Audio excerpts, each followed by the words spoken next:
Welcome everyone. All right, hold on. I think I forgot to set Discord audio. Let me double check, make sure. Can you try to say something? Okay, nothing. I can tell it's not working because the thing isn't. All right, okay, try again. Hello everyone. Hi. All right, let me try lowering your volume. I did notice that it peaked. Okay. I'm a loud boy. Okay, how's the volume now? For the two of us. Hello. 1 2 Yeah. testing. This is literally my job. 1 2 testing. That's why I'm here. Yes, the Shield Wolf. Thank you so much for the follow. I appreciate it. Hey, it's Shield Wolf. It's one of my viewers. Hello. So many good beans in the chat. Thank you all so much for coming on such short notice. I did forget that my friend Janken here was in the Japan time zone. So Yeah. when I made that I say virtual Japan, but it's actual Japan. Yeah. So welcome everyone. I am Spacey Bottotelli. I'm a gadgeteer bat and a game developer, and here I am going to talk game dev stuff with my good friend here, QA tester and shopkeeping VTuber Janken Pomme. Mm-hmm. Yeah. Hello everyone. My name is Janken Pomme, and as Spacey said, I am a shopkeeper VTuber here in virtual Japan. I have a pawn shop and. Yeah, I'm also a QA, an actual QA, and I've been working, if you heard my name, maybe, I've been working on a lot of titles. Do I do the title drops right now? I guess it's appropriate for the introduction. Yeah, right? as long as it, I think it made sense. Go ahead, drop as many titles as you can. Yeah. So I've worked very closely with David W., who worked on Delivering Hope. I was QA on this. I've also made a little team of tester. Maybe they'll show up, but we call ourselves the Auto QA Auto QA team. And this team I found through testing Console Risk RPG. Oh my god, what! I love that game. That was one of my biggest inspirations for starting Chrono Gear. Oh, for sure. It's such a crazy story too. Yeah. I've also worked on a lot of little project here and there. I've helped some creators like TA. I've helped other people I'm having blanks right now. But basically, I help on a lot of project, and I even have secret projects. And I'm also working on, some crazy stuff. You guys won't believe it. Yeah, I'm no stranger to NDAs, and I do take them very seriously. So I know the feeling. And my latest one, and I hope everyone played that, and we really hope that the girls are going to play it. I work on Age of Advent. Oh, yeah, I've heard about that one. Yeah. With Kevin Cow. With Kevin Cow as the main person. Well, the main, how can I say, the game dev lead of the project. Yeah, so nice. I work on a lot of project, and I keep on working on a lot of project. And can we say it? I don't think I've said it personally. Yeah, I'm not sure if we've said it officially yet, but I guess this would be the opportunity. I don't think so. Yeah. So and I'll be helping people over here for Chrono Gear. Yeah, let's go. Yeah, your reports have already been quite helpful. Yeah. But I've said this to the team in the past. Whenever they asked about when to bring in more testers, I like to kind of spread out the introduction of testers and kind of bring them in gradually. Because I think some of the most valuable feedback that you can get for a game is in a first-time playthrough. And of course, every time you bring a tester, they can only test the game for the first time once, and then after that, they've become familiar with it. So I just I think first impressions are not only very important, but also a valuable learning opportunity. So that's why I like to kind of have a gradual trickle of new testers rather than bringing in a large number of them at once. And that's also that makes sense. Yeah, that's also why I really enjoyed going to conventions before the pandemic happened, because it was a very good opportunity to see like people like be like actually hands-on with your game and play it for the first time, and you could see their reactions in real time. It was so good.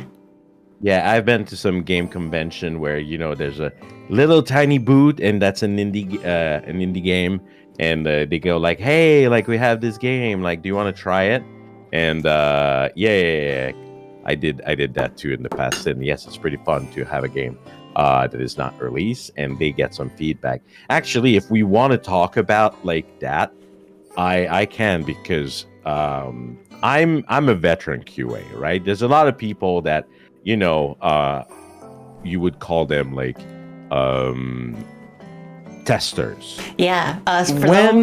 For those in the chat who might not know, QA stands for quality assurance, if I'm not mistaken. Yeah. Okay. But I see myself much more than a tester.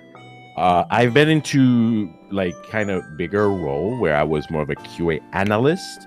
Okay. So I have like the power to like judge the quality through production, right? Not only like through play the game, let me know how you feel. If you find like some obvious bug, let us know.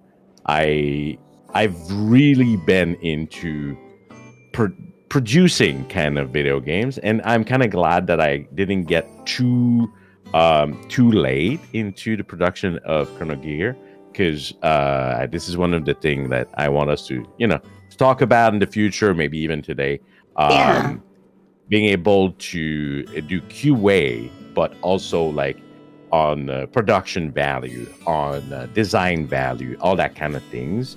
Because a lot of people think that testing is just, how can I say, being paid to play a game. Yes, exactly. And it's funny you mention that, because when I went to community college, like way back when, they had just come out with like a game design major, and a bunch of other like colleges in New York State were also like beginning to introduce game design, and they filled up super quickly because people like assume that like a testing position is where you just get to play games before they're done.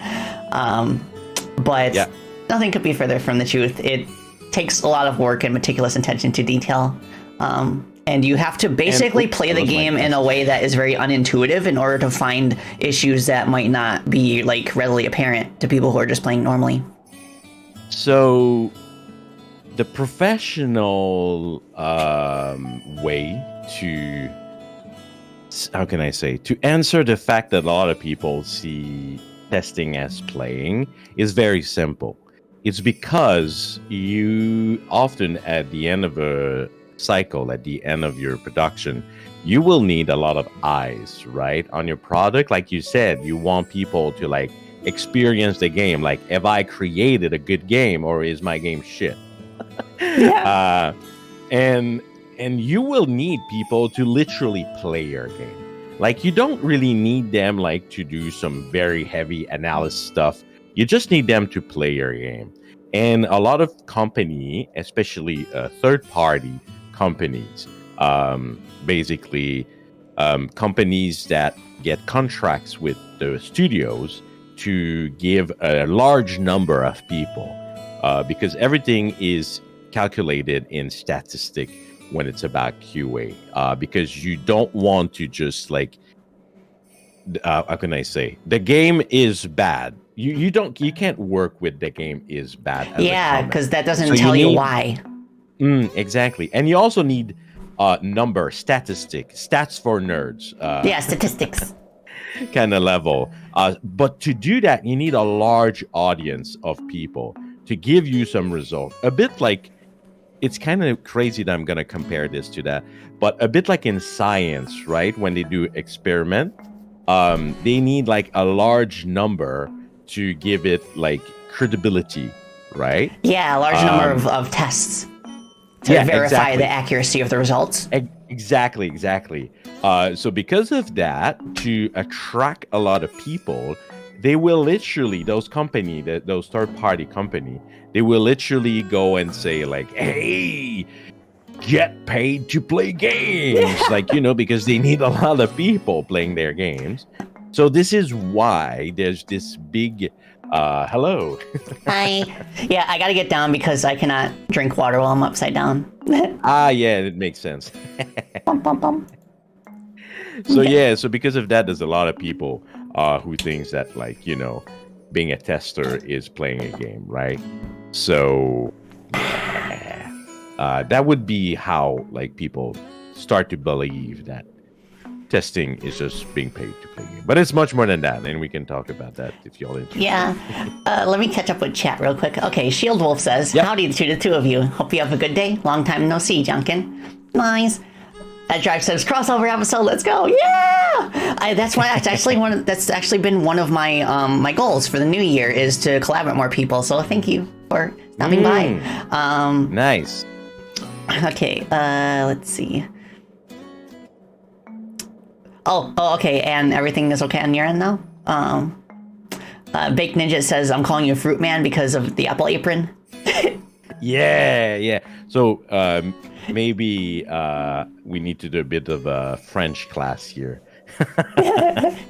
So my full name is Janken Pomme, right? You know about this, Spacey, right?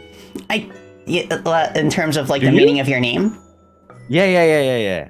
I'm not entirely familiar with it, actually. Oh, well, actually, that's great then. Yeah, Janken Pomme is not actually the Janken Pomme. The pronunciation is a bit different. Pomme in French means apple. Thank you for head pats. I wish the head pat would appear on Janken as well, but alas. It's okay. But yeah, it means pomme, which means apple. So it's a wordplay because I'm an old man VTuber, and I love my my word. Yeah, my wordplay. yeah, and the little critter on your pocket is your mascot. Yeah, exactly. And we call them the pumpkin. Pumpkins. Oh, it's so cute. Yeah. Not pumpkin. Pumpkins. Yeah, my chat are my underwings. Yeah. Yours is also kind of a play on words. Love it. Yeah, because I got wings. Yes, of course. And are they literally there? Yeah, like I can. My original idea, actually, when I was coming up with the concept for my avatar, was that I would have permanent wing arms, but like I feel like it's just easier to have just like normal arms and be able to switch between the two. So I can kind of like fold them out, kind of like a hang glider or a kite when I need to. So I'm very happy about that. I feel like it's very unique for a bad VTuber, rather than having just like. It's really cool. It's really cool. It's not just wings. It's not just decorations pasted on my back. They're the real deal. Oh yeah. Yeah. It's great. Okay, so Ralph says, long story short, you're amazing. Oh, thank you. Gonna learn so much today at Strive. Yeah, me too. Yeah, because I was talking about this with Janken before the stream started. I do not have any professional AAA dev experience, so whenever I'm in a situation where I kind of have to go through like the more professional and rigid processes that AAA studios go through, it's quite an interesting experience. Like most recently, I experienced that. I'm experiencing that right now, actually, with our publisher, Xseed, for who's working with us on the console versions of Freedom Planet 2. We are using their specific QA system where they have like tickets that you submit and everything, and it's pretty interesting how, like, instead of just fixing bugs and calling it a day, we have to like make a note of which specific like bug in their tracker has been addressed. Yeah, stats for nerds, right? We need to track how well tested products are, and the best way to do that is by leaving traces, right? And at some point during production, you have to make hard choices. A lot of people, they play game nowadays and they're like, oh, there's still bug in this game. Like, I paid for my product. I want like my product to be perfect, which I understand. But sometimes the reality is that games are too big for what they are. And also because of the company behind them that push for deadlines. Yes, If exactly. games were made without deadlines, trust me, there wouldn't be as much bugs in games. Yeah, my chat God- is like very familiar with one of the most infamous cases of that example in gaming, which is Sonic 06, which I played recently. Oh yeah, there's a lot. Like even like the latest Pokemon, like you could feel that like Oh that my game gosh, could have yeah. been tested like a lot more, right? But probably Pokemon is such a big machine that like they can't delay. Like they have the cards, they have the plushies, they have all the goods, and everything has to be on schedule. Oh right? yes, exactly. And they can't afford, like, if the game is a buggy mess, then it is what it is. We have to release. So Yeah. Like, so here's an interesting fact that some in the chat might not actually be aware of. The reason that there is Sonic the Hedgehog 3 and Sonic and Knuckles, like, they're two separate games. And Sonic and Knuckles, when it was originally released, it came in a cartridge which had like a lock-on system where you could put the Sonic 3 cartridge on top of it and you'd get like a whole complete game that combines both games together. Remember that. The reason for that is because they ran out of time during development because they had a promotion with McDonald's to release Sonic the Hedgehog toys. Yeah, And in order to line up with the McDonald's promotion, they had to cut the game in half and release the first half like on its own, and then that gave them a little bit extra time to finish the second half of the game. So Sonic 3 and Knuckles is technically like the actual game that should have been released. And you can see that, of course, in the most recently released Sonic Origins collection, which is a compilation of like the Genesis titles. And that does not have Sonic 3 and Sonic and Knuckles separate. It just has them combined. So that was like so that's kind of interesting how that works out. Yeah. Also, we have a couple of questions. I see. Yeah, I was about to say I saw some interesting stuff in your chat. Yeah, so going on. Simon Novak says, "Do you guys have to do peer reviews for everything?" Yeah, and someone else already answered them, and I can give more details into that. The answer that I think Elf said is yes, triage. That is correct. Basically, I don't even like to call them a bug. I'm that much into my QA career. An issue when found, it has to go through a workflow that we call, like, in the big company industry, the industry jargon. And basically that workflow would be like, you start by creating your issue. You create a ticket for it. And then once that the ticket is going in, there will be someone who will first send it to the person who will be taking care of it. And then they will analyze it. They will try to repro the issue. And if they confirm that this is an actual bug, then they will start working on it. And once they started working on it, they will send it back to the QA. And the QA will verify if the issue has been fixed. And if that's the case, they just close it. But there could be multiple of flow. Let's say I write the ticket and you're just like, no, that's intended.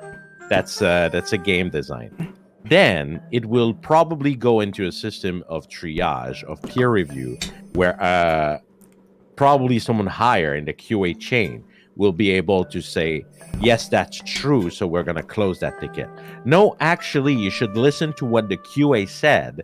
That is a real problem, because that's another reality, is that things go really fast. The bigger the project is, the faster things go. And there's a lot of people that just, like, they see your issue and they're like, whatever, it's will not fix.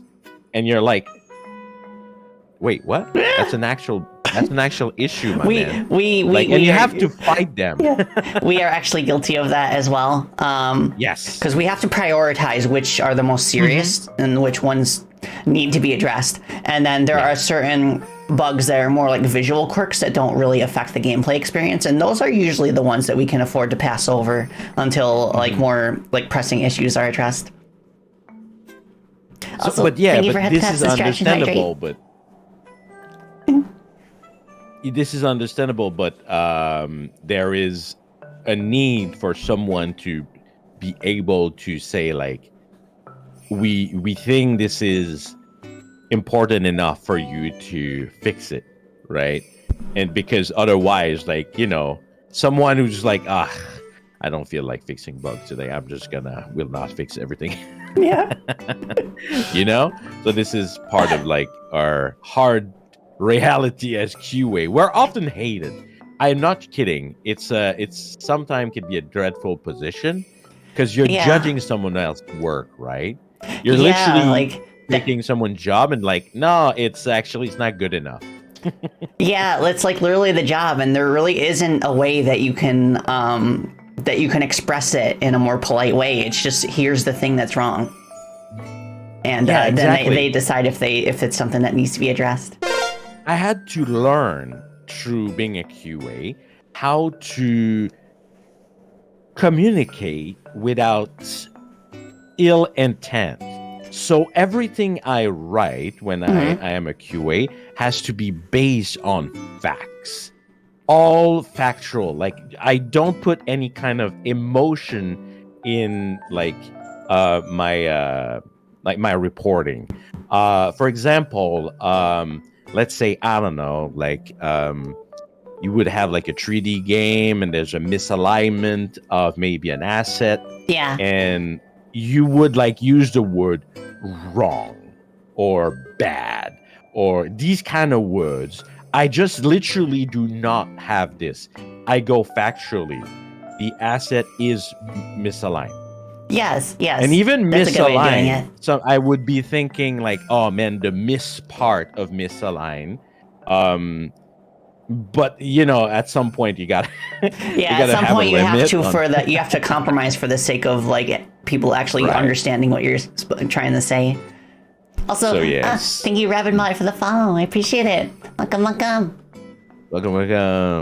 Also, I see several requests for head pats for Janken, so I am going to see if I can fix that real quick. Big man needs also the head pats. Okay, hold on. I'm holding This on. is going to be temporary. Oh. There you go. Punching my chest, I see how it is. Yeah. All right. Okay, there we go. Let's go. Head pats. Thank you.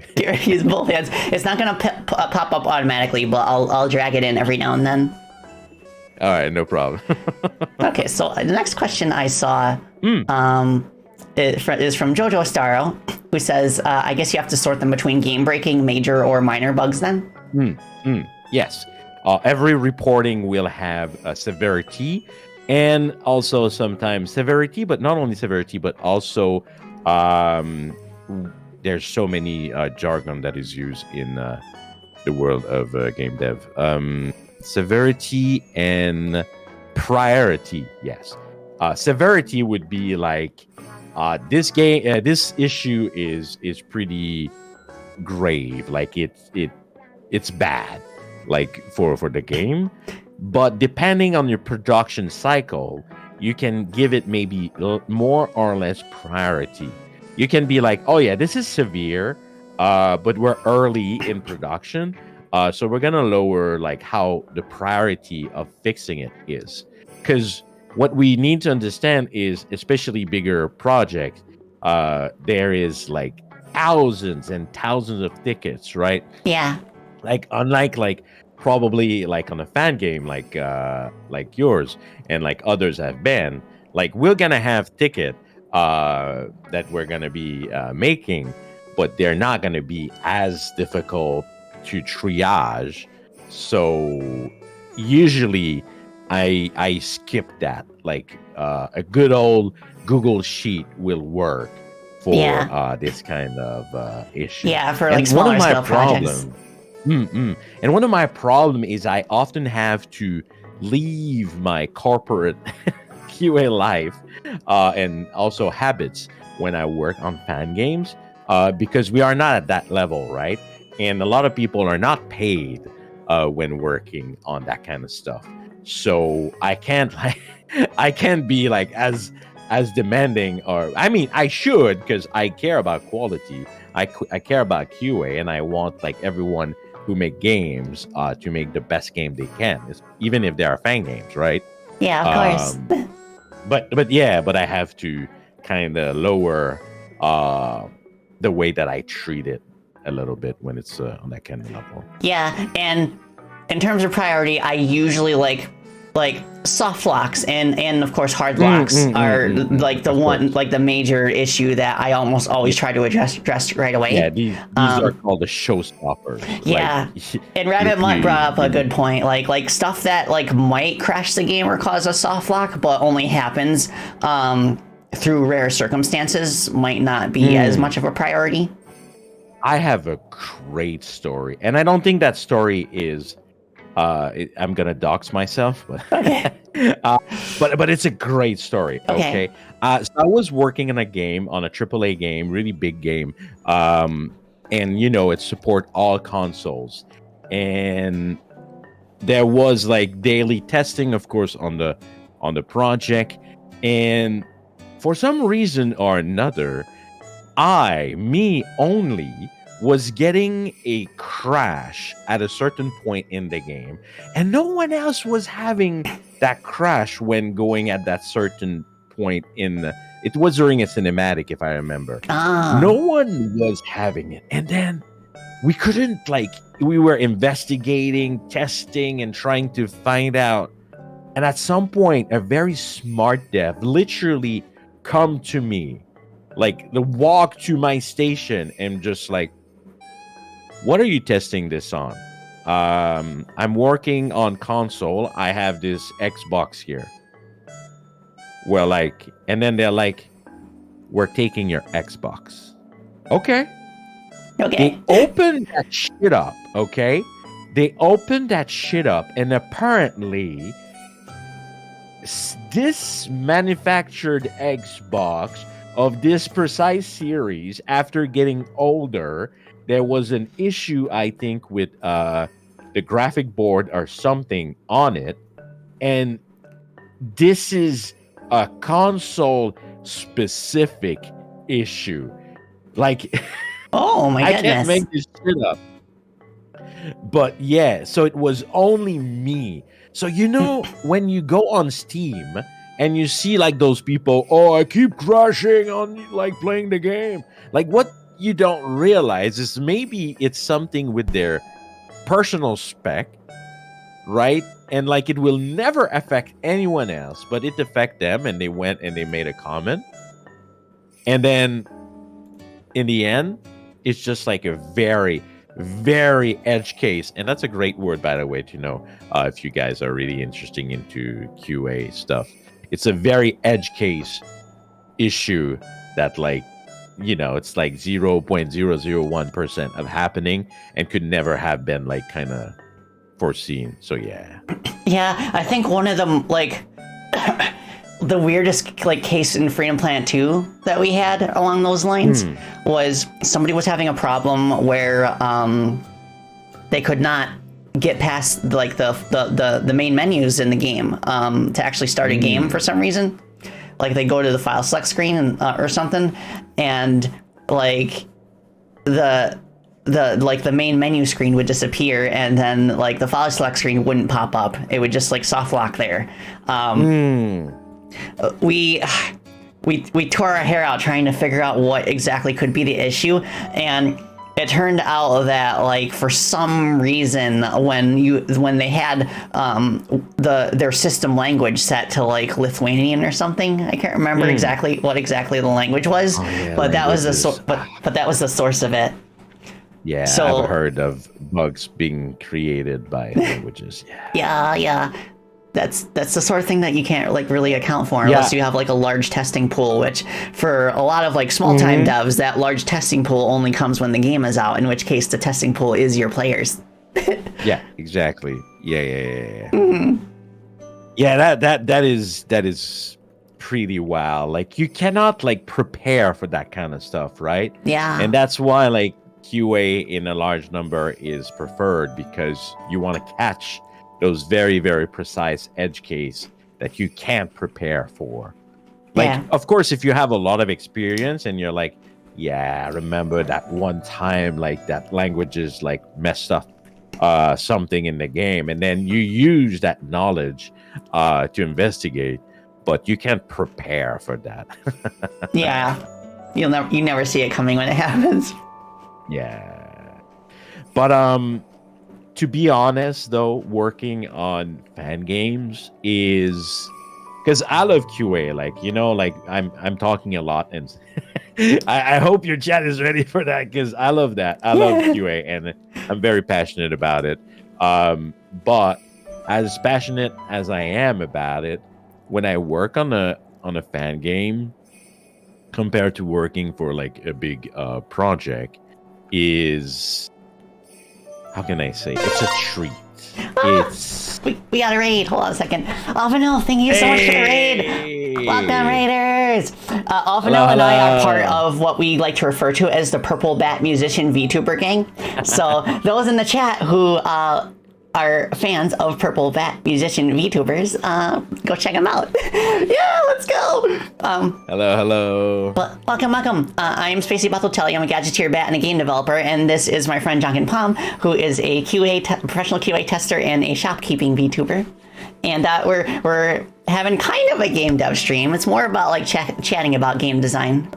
But Yeah. Well, yeah. we will at some point transition to Yeah. Chrono Gear, but yeah, I really wanted like to share a bit of knowledge about QA and the big company. But like I was about to say, right, working on a smaller project and also a fan project, it's such a treat because it's all fueled by passion, right? And this passion when working on big games, on big machine, like well-oiled kind of things, it get lost. But working on a passion game, it's so amazing. Like, and you did say you were heavily influenced by Kebi Consilris RPG. Yeah, right? exactly. Well, like he kind of like I've been a fan of Holly Ann Council, who is now known as Holly Ann Promise. I've been a fan of those VTubers like ever since their debut. I'd been watching them since day one, and they have such good chemistry together, and they're so like engaged with their fan base, and it's just like it's been a treat. And just when I've noticed that something that really appeals to me, at least on the corporate VTuber side, is when the VTubers like go a little bit more intense with their lore. And I think that's what appealed to me about Council when they debuted. That's what also really appealed me about Guild Tempest, and still does today, is that they are also like pretty deep into their lore. But yeah, like that Councilist RPG was like they played that game on their streams, and like they like voice acted it as their own characters and everything. That really spoke to me. And it kind of like got my mind buzzing, like as a fan of these characters. Like, how can I put like my own like kind of spin on this kind of like this lore that they've created? Above all else, I just wanted to like play like a speedy action platform game, like the kind that I'm used to, like that I really enjoy playing. As Oral Crony specifically, because she's got like control over time, and I could paint like a really good picture in my mind about what her abilities would be and how that would tie into like in the action platforming context. So the project started with pure self-indulgence. I spent like 4 weeks just like building everything from the ground up, building the sprites, building the main physics engine, building the level design for the intro stage specifically, and the music, and putting together like sound effects and stuff, and even an animated cutscene too. And then once like those 4 weeks had passed, and I was able to like finish like an intro stage from start to finish, and I remember posting that on Twitter, and it popped off so hard that Crony herself actually liked the post, and like left a comment for me that just said so cool. She rarely leaves comments on fan stuff, I've noticed. So that was just like such a huge honor and a powerful motivator for me to really like actually put like a full team together to kind of like fully realize like the scope that I was going for. And it's because of their help that we can actually like really like go crazy, and like it really helped like maintain like that spark that I originally had in the beginning when it was just me. Except now we have a bunch of like really creative and super talented people on the team, and I'm so grateful that I met them all, and I met so many really cool friends because of this game, including you.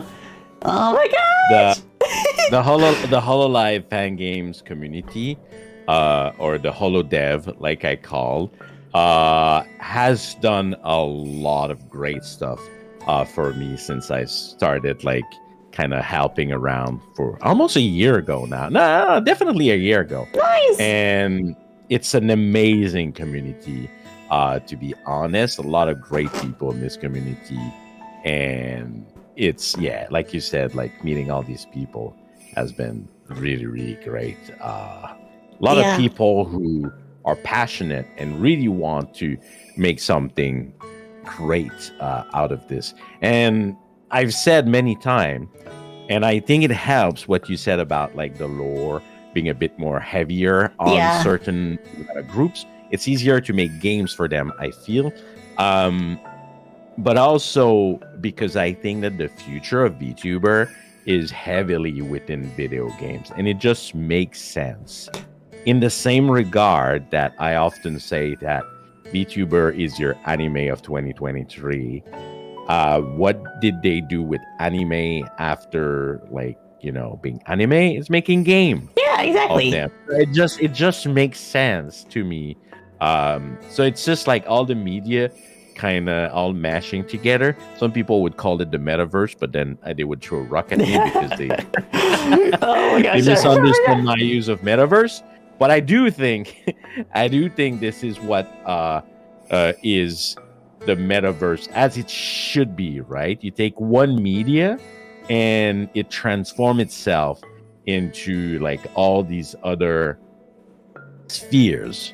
Yeah, I getcha. Like, just like one of my favorite things about the games that I've been able to help create is it just like, I like the kind of game where you can kind of like immerse yourself like in the role of the character that you're playing as, and like it feels like you're just like playing like a Saturday morning cartoon, and you're just like you don't play it specifically to watch numbers go up or to like achieve like a certain amount of like currency the way that like most gacha games work. You play it because it's fun, and playing as your character is really awesome, and you get to like do all sorts of crazy cool things, and you feel like a legend afterwards. And I just like games like that where you can just like start a new game and like beat it in the afternoon, and then like every now and then, every few years, you can just feel like picking it up and playing it again, just like watching your favorite movie over and over again. That's the kind of game experience that I live for, and I'm glad that I was able to like help bring that experience to life, like through our fan base and our games as well. Yeah. And I'm glad that I get to keep doing that with Chrono Gear as well. And to bring it back to QA, all those feelings you just described, right? It's not something when you make video games, right?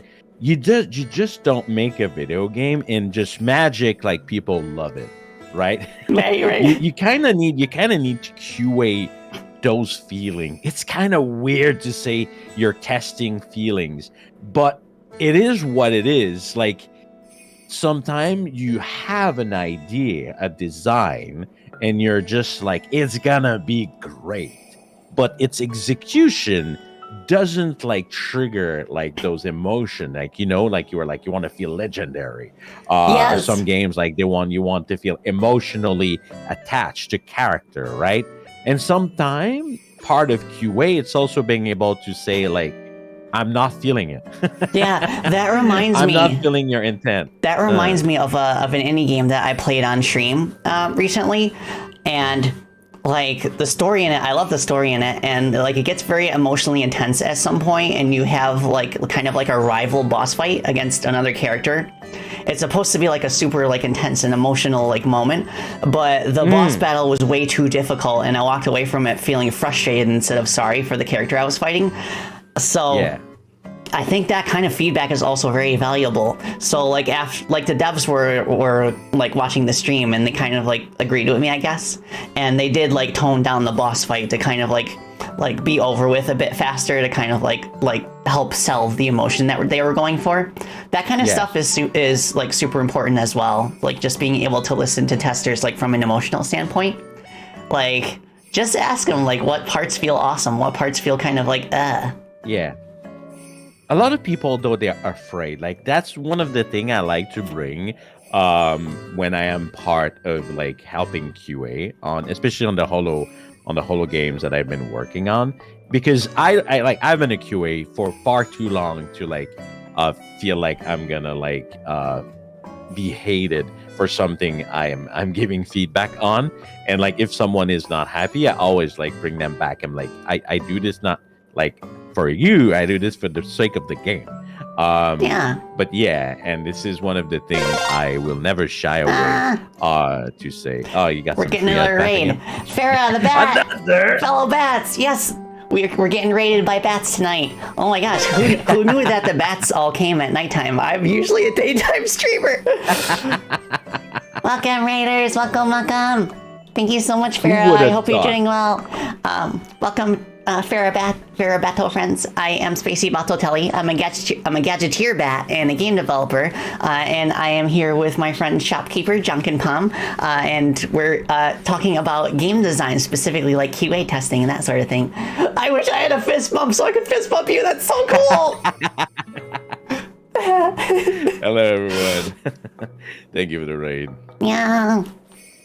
Yeah, who would have thought that bats go out of night, huh? Yeah, I know. I don't know. I don't know, right? That's kind of weird. That's an intriguing concept. Actually being like the most active when the sun goes down.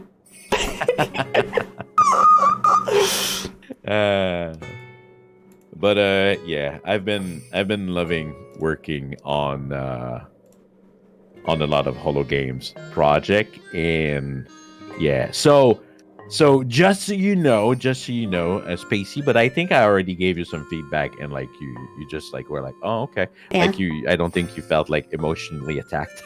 No, of course not. I'm used to it. Like you would be surprised. Some novice game developers do take feedback a little bit too personally. It does take some getting used to, because it is difficult to convey emotion through text, and when you're used to like. Depending on who you're used to talking to online, it can come across in a different way than you're used to. So you just have to like take the emotion out of the equation when you're dealing with like bug reports and like critique on your game. Oh yeah, for sure. 100%. Otherwise, you're just hurting yourself and the game in the process, right? Yeah. Yeah. That is true, Avanel. This is the first time you ended your stream before mine. Yeah. I have been tempted to have more like nighttime streams around this time, but like I feel like it's, especially on Twitch, it's very important to have like a consistent schedule, and I've been consistently streaming like the same days, the same times, every week, give or take. I don't know if it's the same way on YouTube. I have been wanting to stream on YouTube more. I'm just a little bit nervous because like you can't really organically find streams on YouTube the same way that you can on Twitch. It's just like a different vibe. But yes, I won't know until I try for the first time. So what I would say you could do is, for me, I had a lot of success because holo games are highly searchable, right? And people will type that as like some search. And I can tell you that if it's done right, definitely people will be looking up for some of your content when it's especially if if a certain warden stream it whenever it comes out. Oh my gosh! People will search for it. She had a super chat reading the other night, and like it happened at like 2 a.m. my time, so I wasn't able to watch it live except for like the first half hour or so before I went to bed. But like the entire team like pinged me the next morning about hey Crony mentioned our game, and yeah, she said, because I sent her a super chat during her Christmas karaoke, And so she read that super chat and like she moved on to other super chats, but then she was like, wait, Spacey Bat, that sounds familiar. And then she looked me up and she was like, oh, right, the fan game. And she was like, thank you so much. I'm excited. I can't wait to play it once the demo is out. I'm so grateful for her support. Her support like means like way more than I thought it would, because I had it in my head when I first started working on Chrono Gear that I would not be able to that we would not be able to get the attention of anyone within hololive for like a very long time until like the game was basically done. No, hell. But the fact that not only Crony but her entire community is like has been like behind us pretty much since the project was first revealed has been like a very powerful source of motivation for us, and it really goes to show how much people care about these streamers and these talents. And yeah, oh my gosh, I can tell you any game that looked like decently professional, let's call it like that, or professional looking, will get attention. Like it's now the holo games, like we have the holo indie, like official, like produce fan games. Yes, I'm excited about that too. Yeah. I like pretty much the day that they opened that up to applications, I sent in an application for on behalf of the team. Yeah. It can take a long time. I've heard they're swamped. But the fact that this exists, like there's absolutely no game that looked decently professional enough that will get no attention. However, there's a caveat I have to tell you, and I guess like if there's future fan game people out there, is that do not feel bad if like when you release your game, like they don't play like right away your game, because it's something that I've seen a lot of people recently within the holo dev community. Like they feel bad because like the people haven't like played their game, and I'm like, everyone is so busy. Yes, and, like they need to get permission for everyone. I don't know, Spacey, if you have your emails publicly, your work emails, of course, your work email publicly seen on Twitter or anywhere else that is easy to access. I have it on my itch.io page. I don't know if I need it anywhere else at the moment. It's not enough. They will not find it. I can tell you right now. Okay. They will not find it. Like put it like on Twitter if you have to, as long as it's a work email, because it's been a big issue for most of the holo dev. Is that the management won't they won't hunt for those email, and they need to send you that email before getting all the permission going. So yeah, I'm telling you right now. How would I show it off on Twitter in a way that will not like attract like spam bots? I haven't tried it myself, but I know that some people have like a work. It like literally says in the for work like email kind of thing. Definitely will need to think about it. Of course, if possible, having like just the email, I think like maybe on the main page for the game for like work related question. And I do have a link on Twitter to my card.co page, which also has a link to my email on it. Maybe that. Yeah, maybe that could help too. Yeah. Do the bot pick up like the emails? I feel like in statuses. I feel like the email, like if you just type out your email address, like the actual address with the @ symbol, then they pick up on that.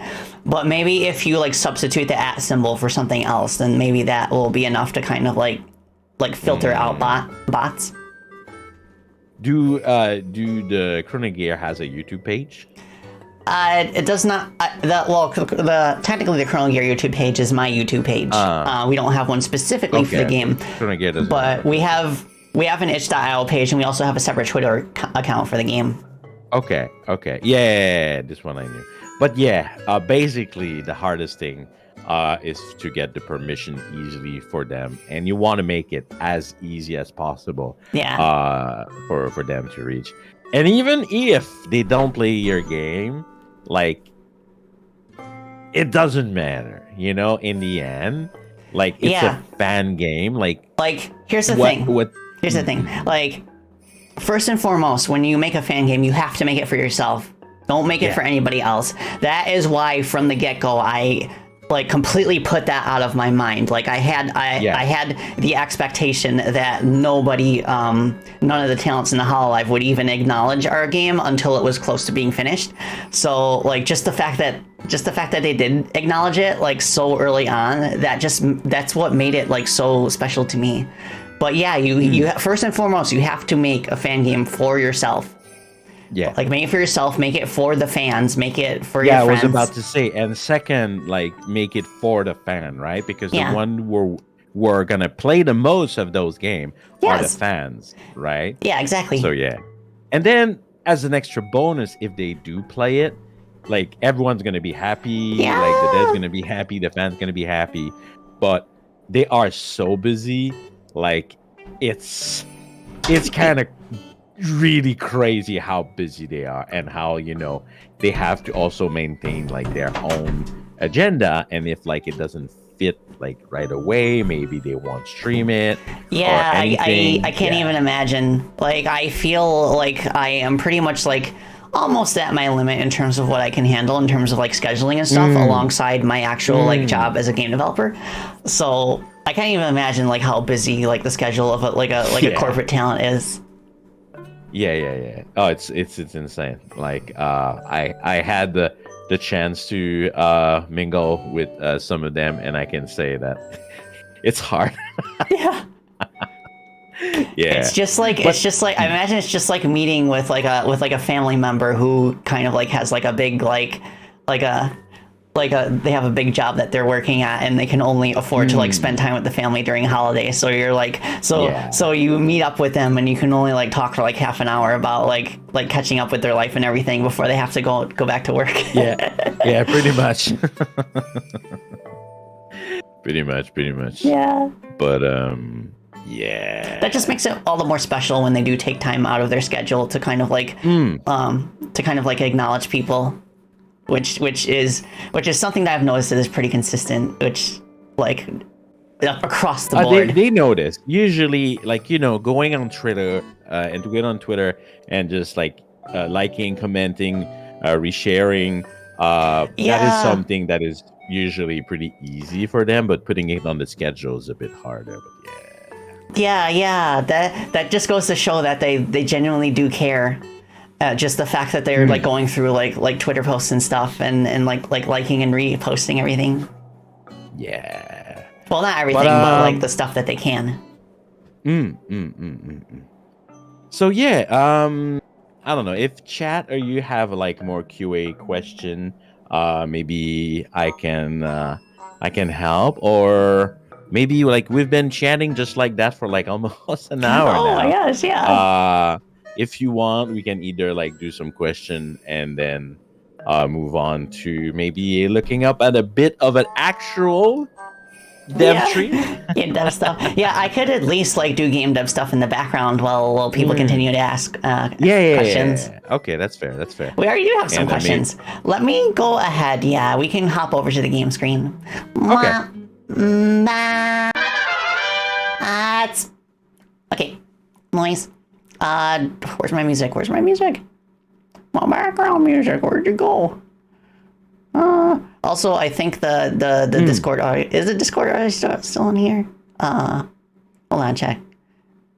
Okay, can you speak real quick? Hello. Okay, here. Mic is active right now. I was waiting for the transfer.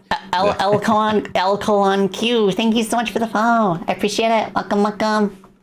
Welcome. Actually, you know what? I'm actually reading your chat.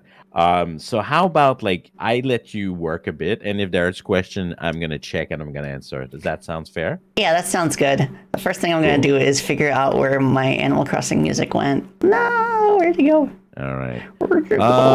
I see a good piece of advice remembering hearing is make the kind of games you want to play, and that's pretty good advice. Thoughts? Yes, but if you make a fan game and you're not making out of money, 100%. If you're making money, you need a little bit more than just like I'm just gonna make something that is fun for me, because you want to market that. But yes, as a fan game, you should definitely have fun. If you don't have fun doing a fan game, there's something wrong. What's the process for QA? Do you wander the map and press random cues? Oh my god, and see if anything happen. Okay. So this is the basic mentality for QA starters, right? They're like the first thing I will see a new QA do, a new QA tester do, is they're gonna like run in all the walls trying to like find a seam. But like this is like the basic testing.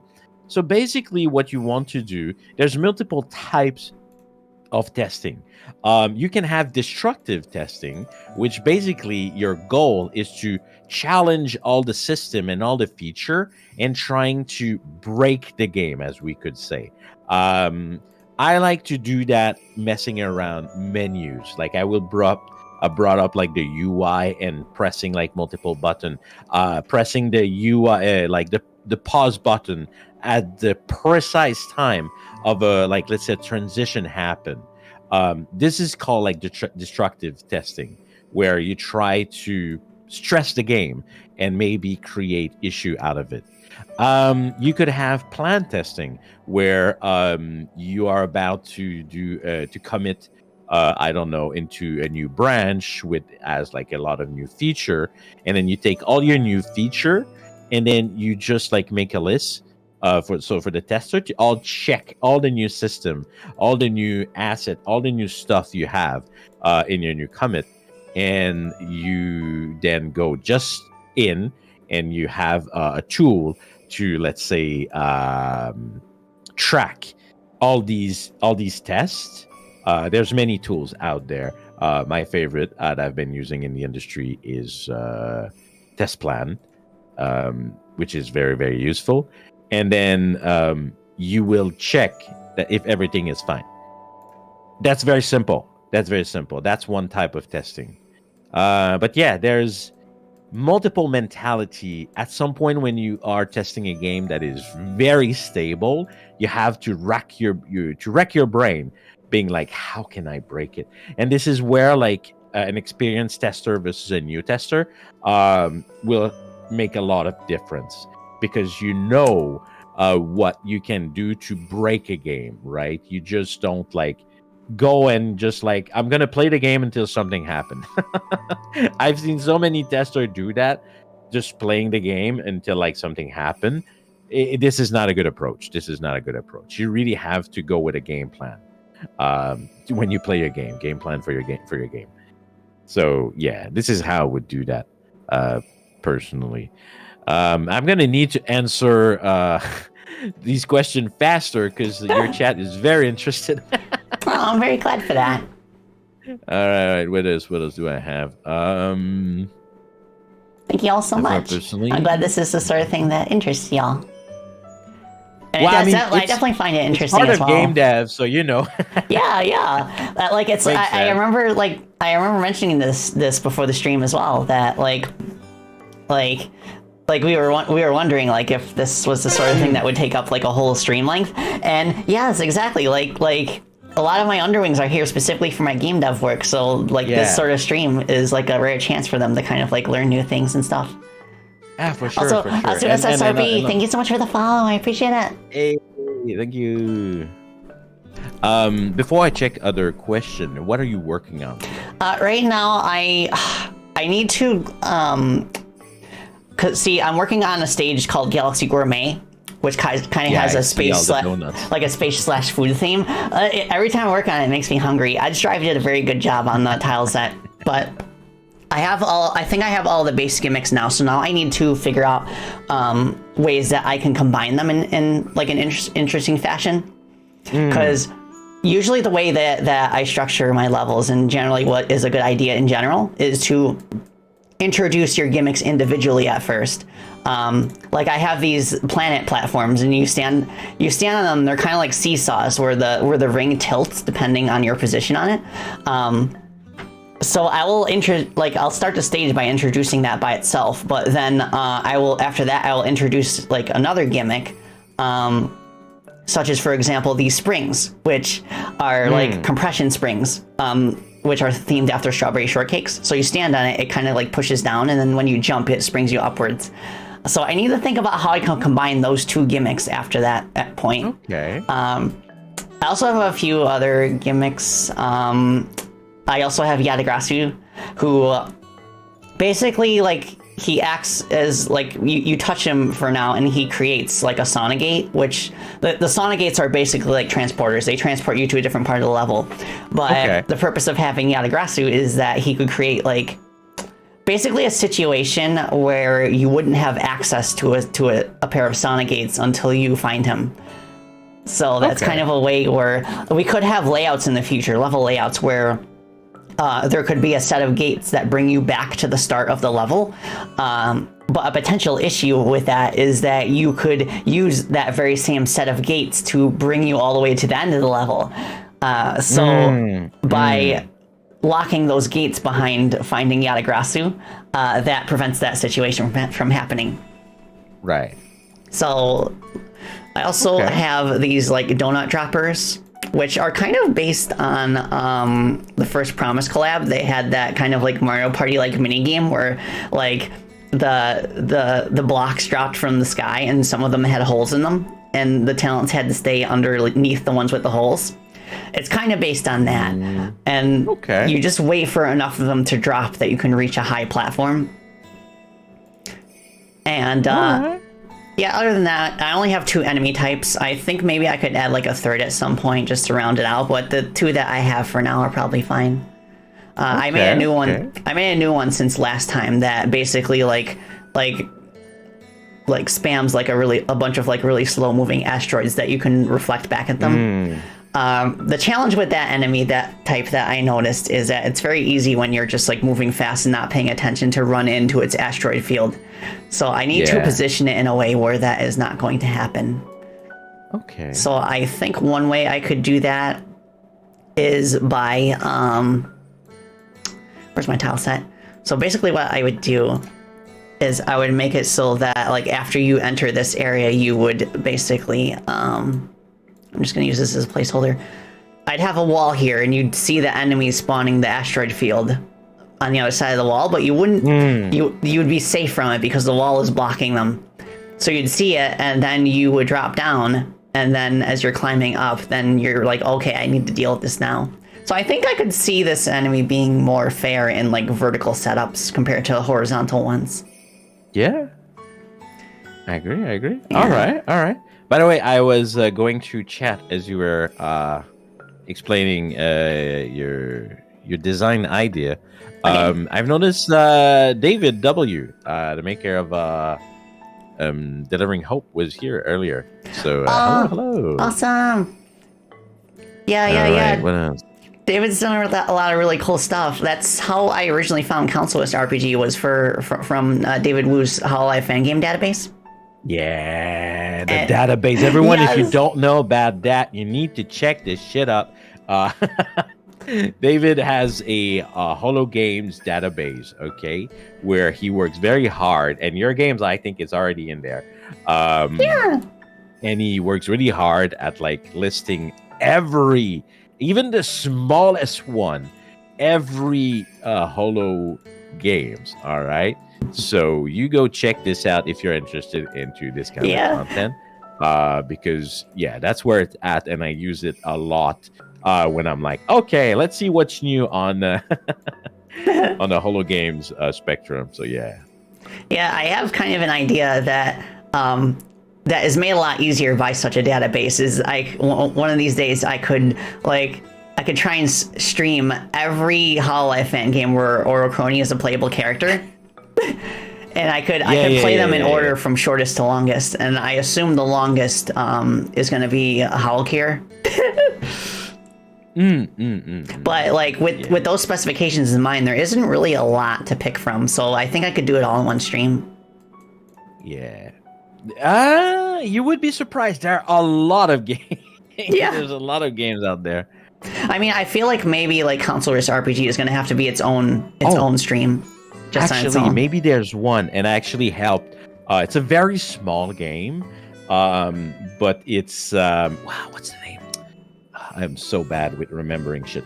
It's an Altair-based platformer. It's really small. It's Is that the one where you play as the alt venturer? as the slime? Yeah. Yes. And that one looks cute. I help a bit. Yeah, it's cute. And I think that there was some great idea for platformers stuff. Some of the section were pretty original. So yeah, in the platformer world, maybe this one could have like some ideas. Definitely. No, that's so awesome. Yeah, let me see if there's more question. Yes, I do see one from Edge Drive. As a QA tester, maybe in the past, as a QA tester, does it help being able to read the code? Yes. Yes. Actually, as a tester, no.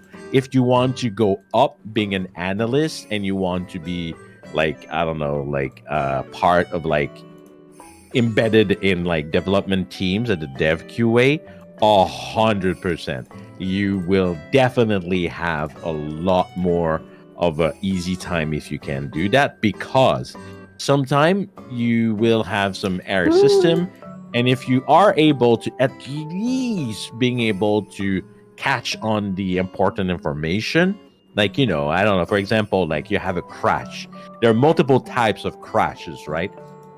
You could have like a memory leak. You could have like a fail. I can say a false positive, right? Because not all crash while developing a game are valid. Sometimes it's just the dev is silly and they forgot to like package like an important file, and it's just like, oh yeah, no, it's just like I forgot like to attach like a certain menu or a certain like level, so it's trying to reach that level, but it's not like in the build that you have. Oh, yeah. So yeah, Waterblood64 brings up an interesting point as well. Something that I have grappled with as well is speedrunners for your game might actually benefit from glitches that have been overlooked. Yes. And when you release a new version of your game or do like an entirely updated like port for a different console, some developers will elect to keep those bugs in for the sake of the speedrunning community. And it's something that Nintendo actually did for the 3DS remake of Ocarina of Time. They kept most of the bugs in that were in the 64 version. Yeah. Interesting. But it really depends on what your philosophy is as a game developer, and whether or not the bugs that you're choosing to keep in are something that won't affect like casual players. That's my main thing. Is if the bug is too easy to find during a casual playthrough, I will usually want to patch it out. But if it's something that you really have to go out of your way in order to find, then it's fine if it stays there for the sake of speedrunning. I mean, I love speedrunners, but as a QA, I would not agree. Yeah, to each their own. Again, it really depends. Is an issue. It really depends on the my developer. game, I'll break you. No, I'm kidding. But if someone breaks the game, I feel like it needs some attention. Like, yes, it can be annoying for speedrunners because they're like, I found this great bug. To be honest, I would be more, how can I say? Speedrunner might be like annoyed that the things was fixed. Yeah. But what they should pretty much see themselves is that they were great QA when they broke the level in a crazy way, right? And to be honest, if you're a speedrunner and you're really good at like finding these issues, you should probably become a QA. Okay, you should probably enlist yourself in QA. There was one specific bug back during the days of the original Freedom Planet that we published.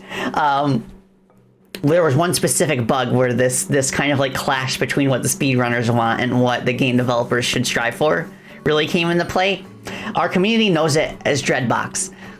Okay, so there's there's kind of a physics mechanic in Freedom Planet where if you have like a box or an item container on a platform, like a jump through platform, and you stand under the box and like jump and bonk your head on it, it will get pushed upwards a bit. Like it'll just bounce up a little bit and then fall down. But speedrunners found a way to kind of exploit that in order to push both the box and themselves upwards and kind of like clip through level geometry that way. And there was an extremely difficult speedrunning trick in one of the last levels of the game that skipped like 5 minutes of the level.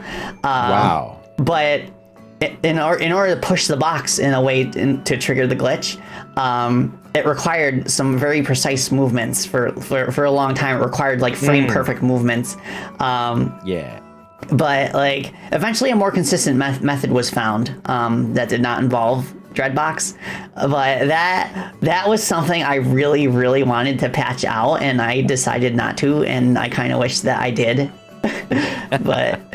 But this when I was talking about edge cases, yeah, this is an extreme case. Because here's the thing, like if you patch out a bug, like speedrunners will understand, like they'll be perfectly understandable about it.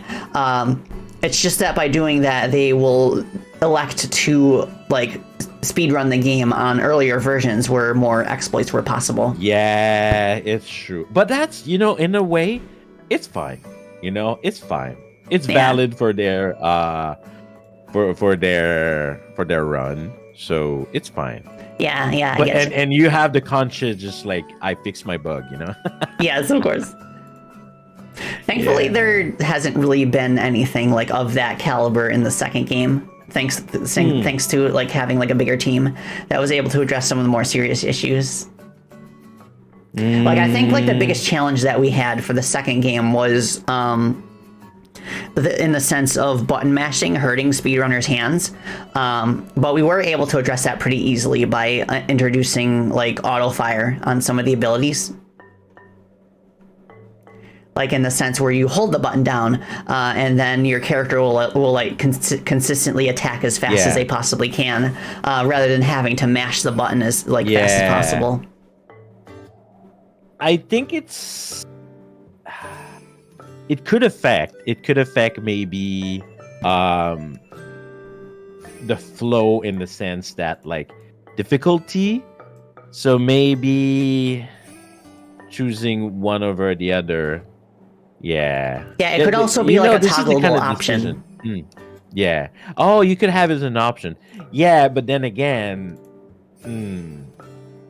if like one is superior than the other one, like in the end, like everyone would use the other one. Yeah, that's true. So if you want to force people to not be as strong per se, then just having it like completely out.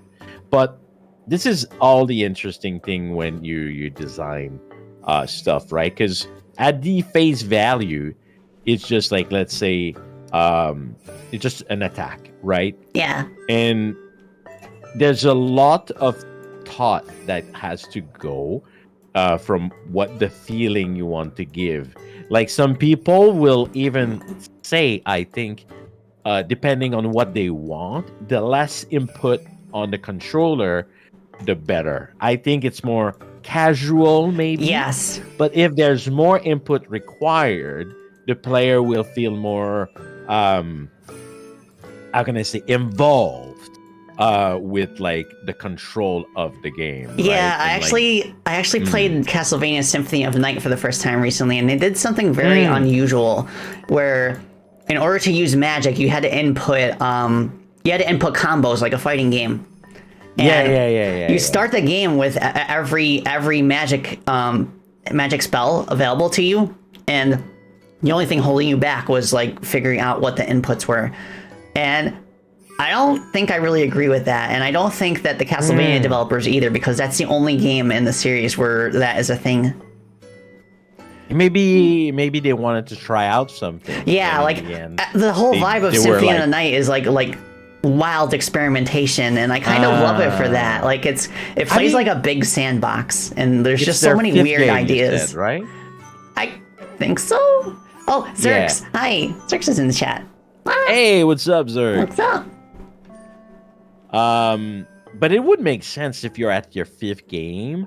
At some point, you need to challenge your design, right? If you just make the same game over and over again, Yeah. I don't think there's a lot of value into that. Yeah, this is like Chrono Gear is technically my third professional game. I've made tons of games before I started making games commercially, but Right.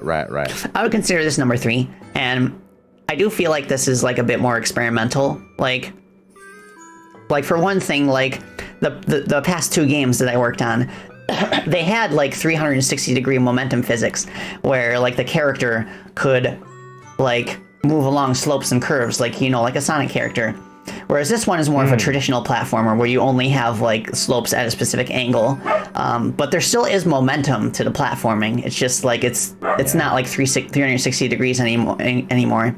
I feel like that actually has its pros and cons, but I feel like it's kind of like not having to worry about like 360-degree physics has kind of like freed up my mental space to experiment with other things. Like more advanced, like special abilities for the player, for example. So it's really interesting, and I'm glad I kind of deviated from what I'm like used to, in a sense. Talking about that though, there's a feedback I've meant to. Maybe I should write it in Discord, but there's a feedback since we're here and we're talking about that I've been having. Right now, from what I've experimented from Chrono Gear, I have a concern over an attack, or let's say a design. I felt that the opportunity to be invincible / dodge shit is very high. So basically, I would find myself just using the lunge attack, the one the one I'm talking about, right? I don't remember The drill if you gave dash? them name. Yeah. So I would use that, and then I would after that like use the helicopter, and then I would just like land on the platform, rinse and repeat. And if for a moment like there is an enemy in my way, I would just like use the dodge button and rinse and repeat. And basically, never being hit because I'm always like in a stance of like having this invincibility kind of thing window. And I felt like maybe I don't know if it's because of the way the platforms are made, but I could feel that it was like very easy to abuse of it. I felt. Okay, that's an interesting point. So when you were talking about like putting vertical wall, I was like earlier, right? When you were talking about that type of enemy, I was like, that would stop it. That would stop it if like there was like more vertical, like up something that like stopped me to kind of obstruct like my way to, and I would need like to go hop and maybe deal differently with the enemy. But yeah, so far I was just like, I feel because that's the thing, right? A player, a user, when they're gonna play your game, if they find the cheese, if they find the cheese, they will use just that. Yeah, that's. I knew this was gonna be like one of the core challenges this time around because Crony is purposely overpowered. It's intentional. And the reason for that is that I want to kind of like make like combat encounters a bit more intense. And if the player character like is more powerful, then they will be able to handle it just fine. And they'll feel really awesome if by overcoming those challenges. Okay. It's going to be a delicate balancing act. Like, I do agree that I don't want to have like a single like technique that would render like most of the game's challenges obsolete. But I do want to have them to have like multiple options to like escape from danger. So it's something that we're really gonna have to pay attention to as we bring in more playtesters.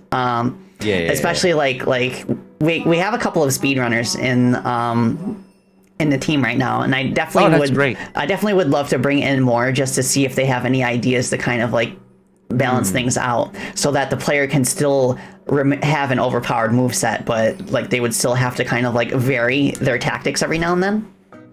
Also, Strawberry, thank you so much for the subscription. Thank you so much. I hope you're doing well, friend. Strawberry is a very good artist, and like she draws like all sorts of like really cute like chibi style artworks. Cute. I had a thought. What was it? Something about overpowered characters. Oh yeah, actually, when I first saw the game, first impression, like you talked about them. I thought from the gameplay I've seen in trailers and stuff like that, I was going into a Metroidvania kind of vibe. Yeah. But then when I played it, I was like, I have more of a Sonic kind of platformer experience. Yeah, like, it's kind of weird. Metroidvania. It's really difficult for me to kind of like compare it to something specific because it kind of melds a bunch of different things together. Like first impressions are Metroidvania, and I kind of get that.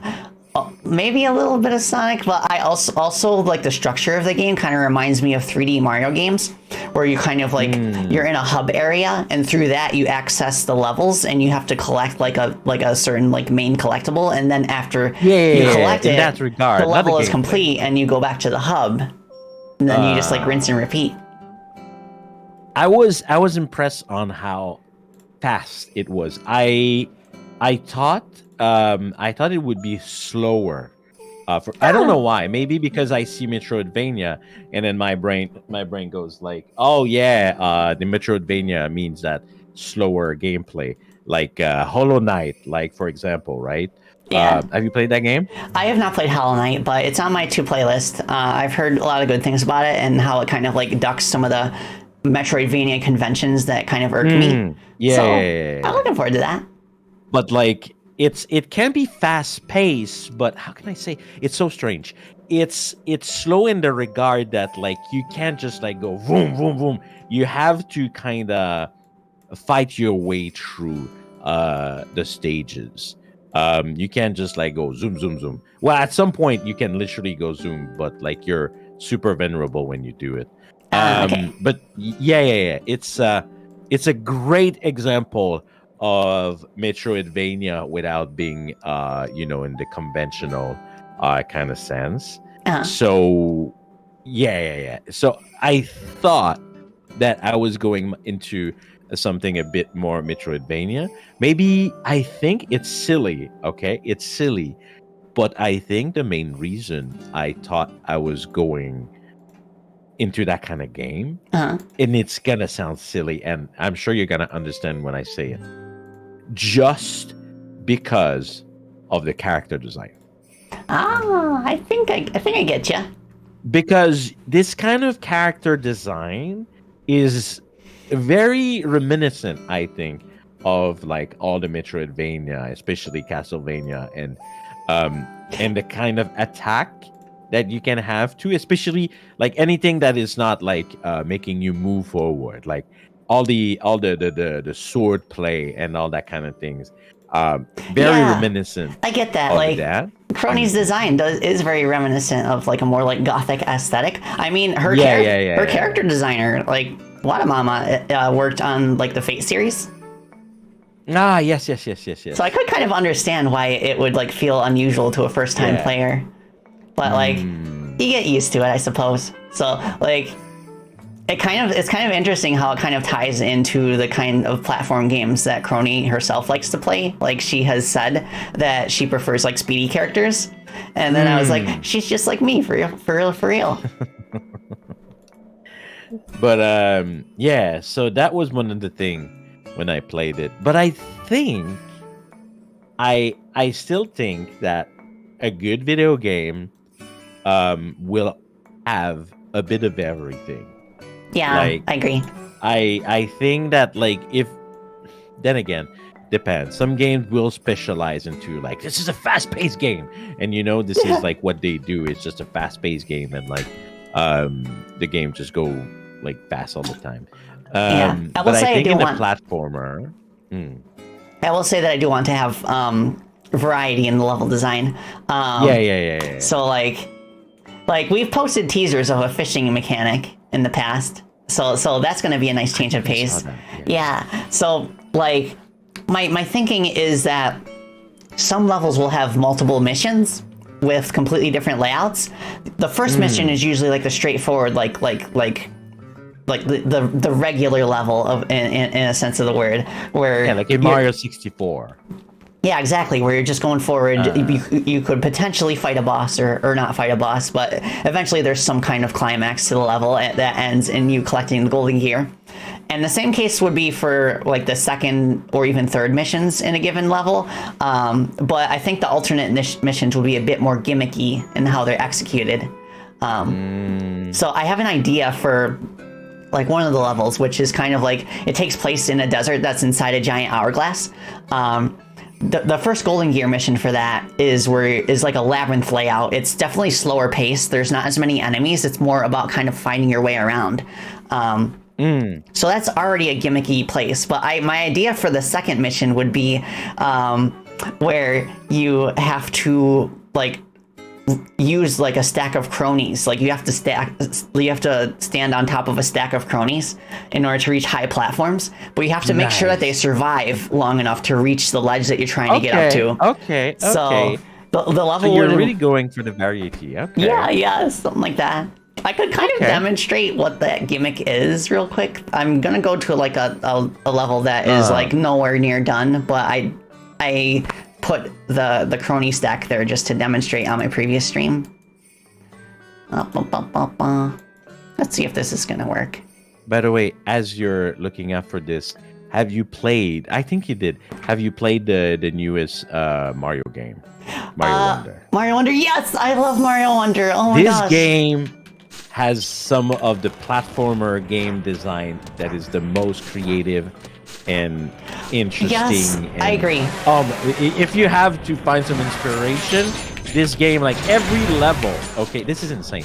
Every level is different. Okay. Every level, every single level, maybe with the exception of maybe once or twice where you're like, I feel like I've seen that before. Every level like feels. I love that. Like it feels own game. It's insane. I've said this like when I streamed it. The thing I love about Mario Wonder is that it feels like Nintendo is kind of like going back to that whimsy from the original Super Mario Bros. On the NES, where like everything feels strange and unusual. Because I feel like over the years, like Mario has kind of like fallen into like a specific formula to where like everybody knows what touching a mushroom does. Everybody knows what touching a fire follower does. Everyone knows that you can jump on Koopa shells and stomp on Goombas and go down pipes. Like at that point, like at a certain point, it became like very like formulaic. Yes. And Mario Wonder kind of like goes back to that kind of unusualness of the first game.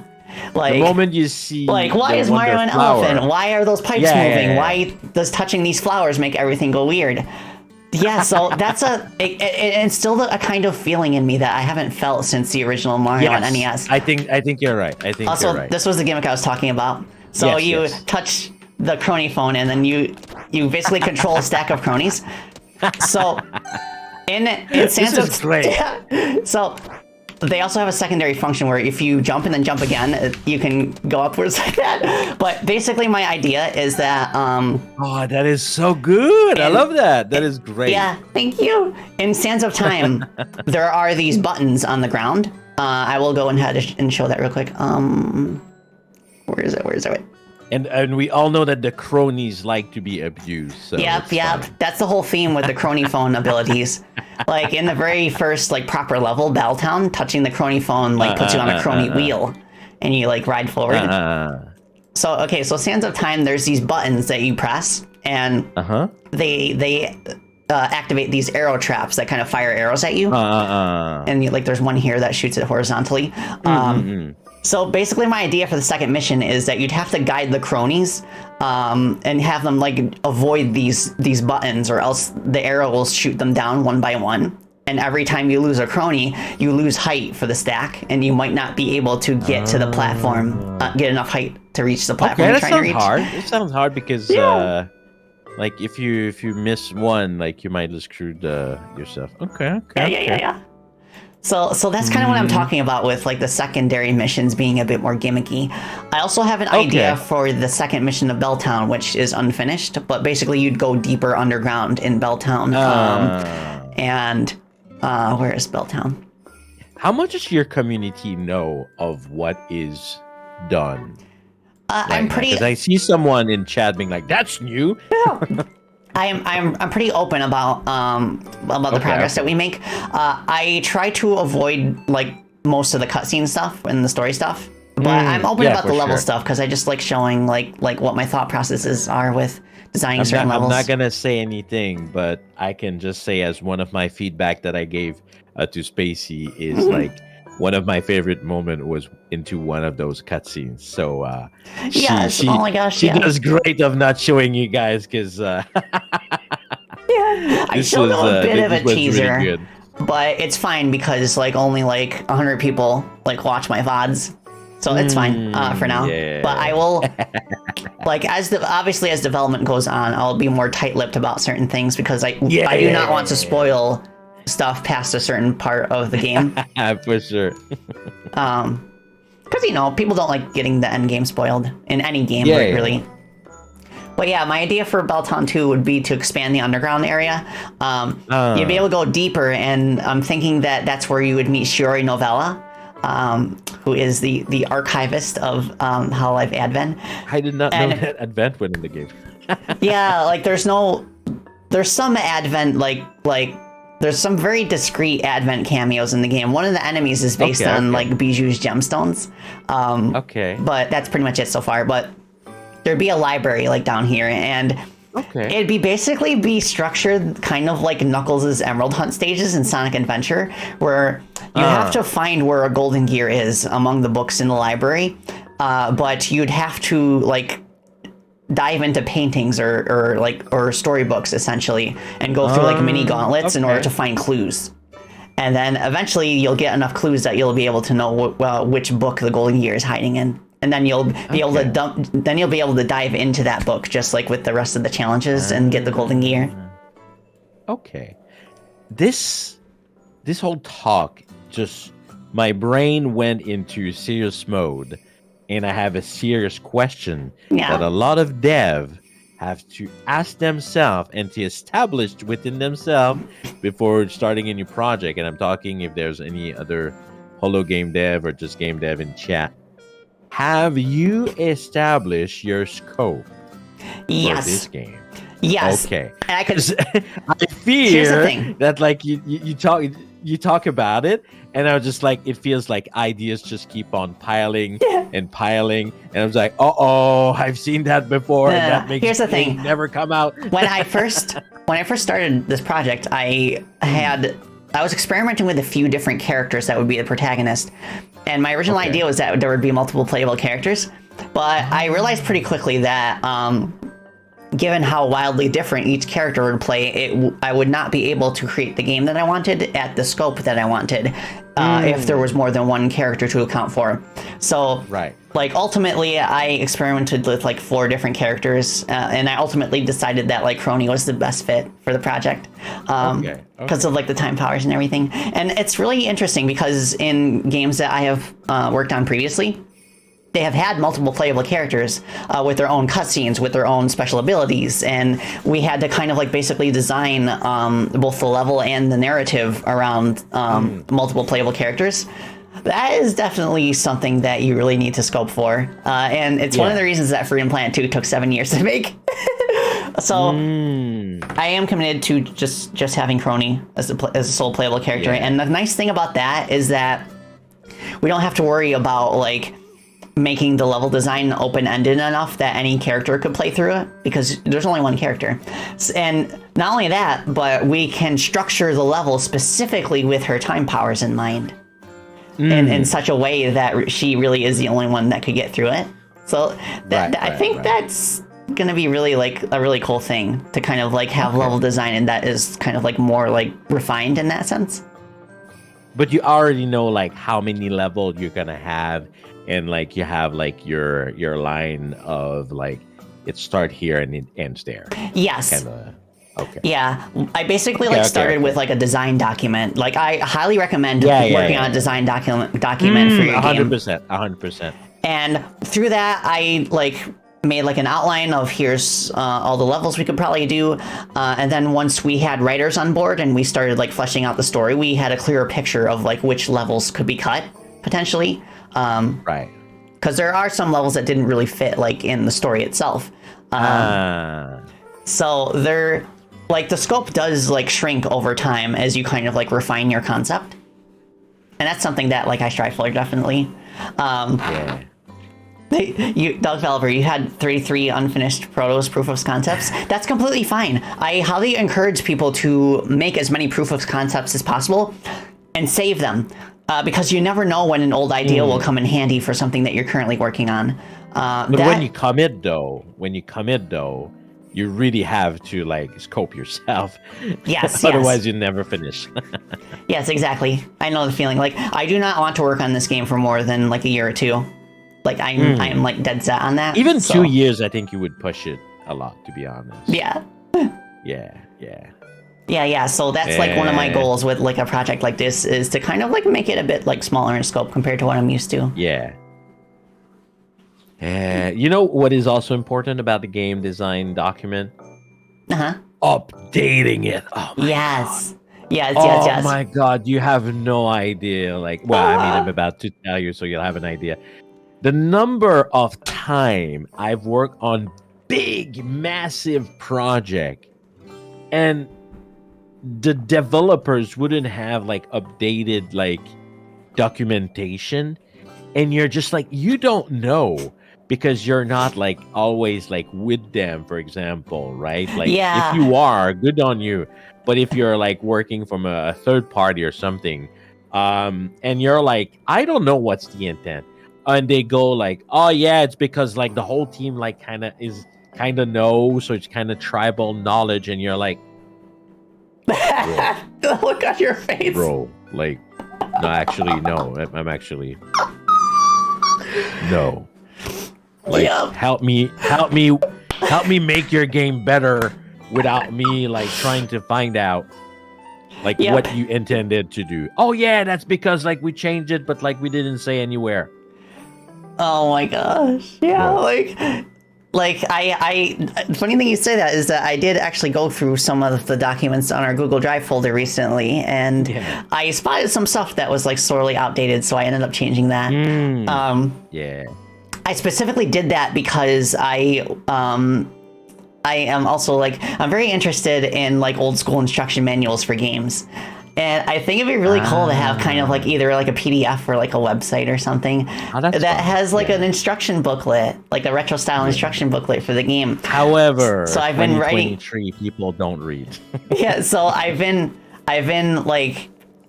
working on that in my spare time. And in order to do that, of course, I had to kind of extract information from like our design documents, and that's what like made me go back and update stuff that was like had not been updated in a while.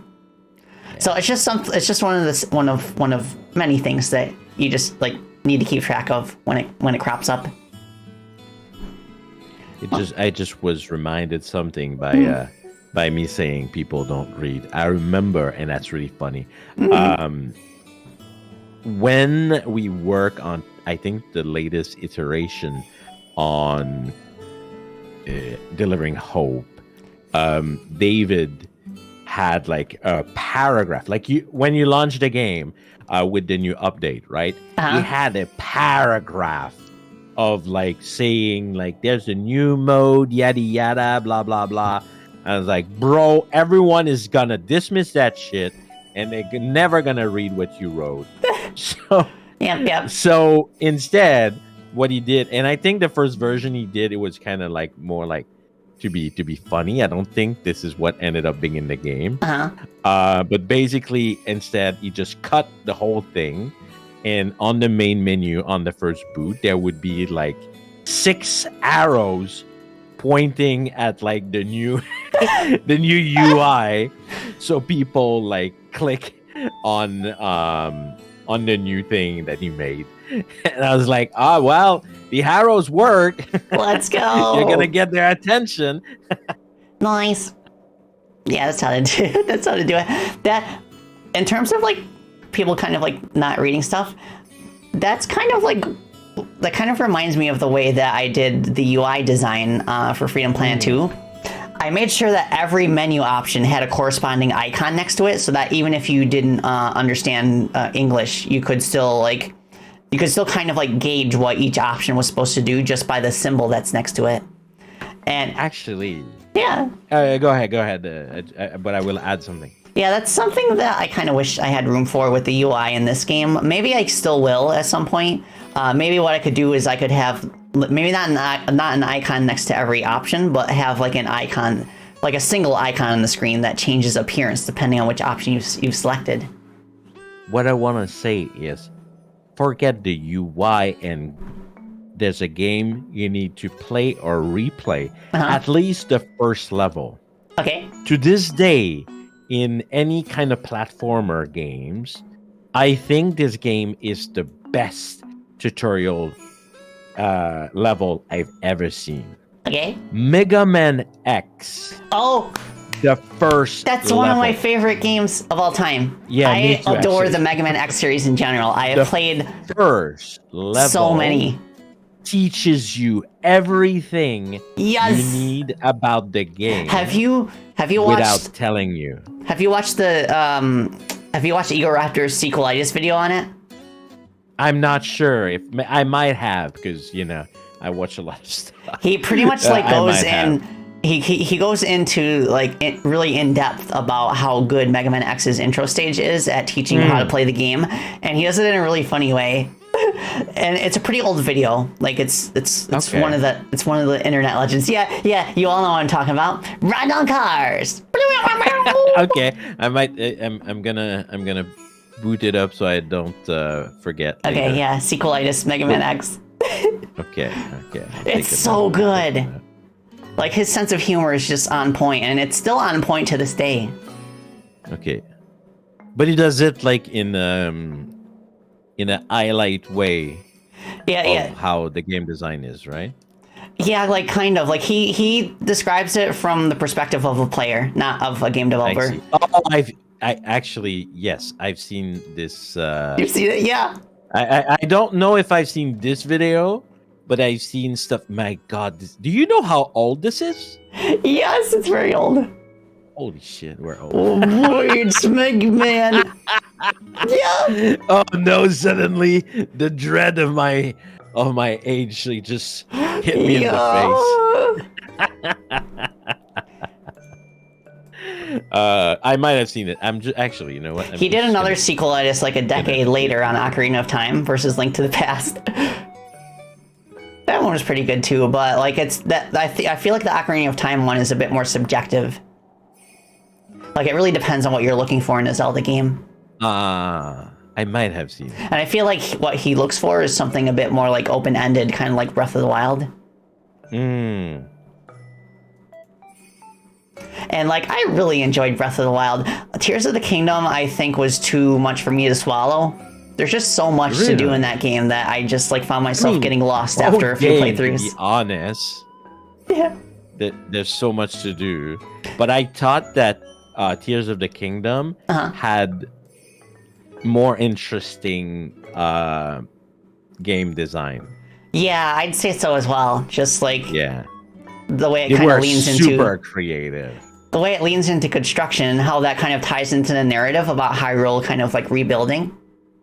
It's so good the way it handles it. The way that they handle some of those abilities you have, to me, I'm gonna say as a veteran QA, they use development magic. I don't know. I oh my gosh, yeah.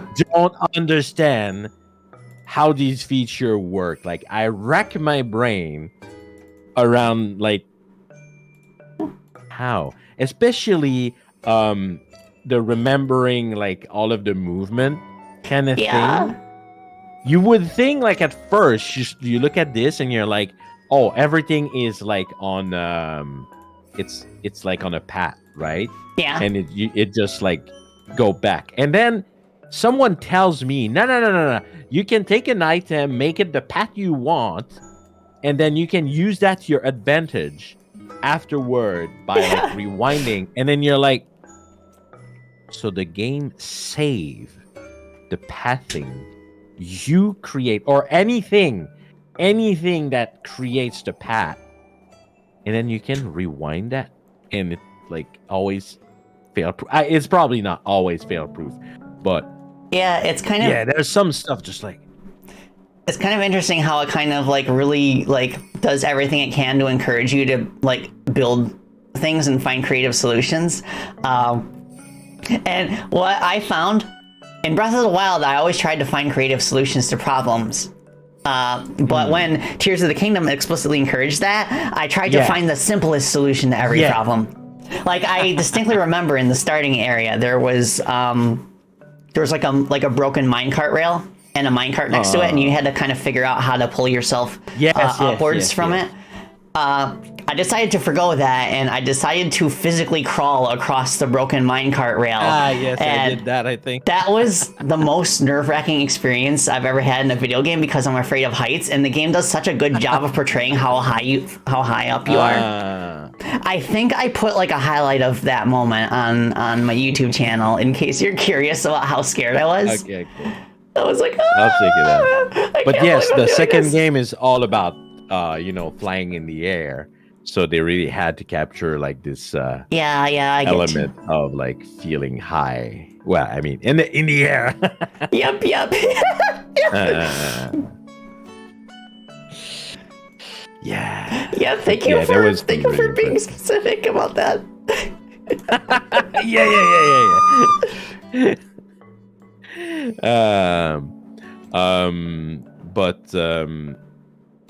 Yeah, innovative gameplay is definitely something that drives me into new games, to be honest. Right, let's see how this feels. And it's hard. Yeah. It's hard. It is. Because, like, video games has been around for a long time now.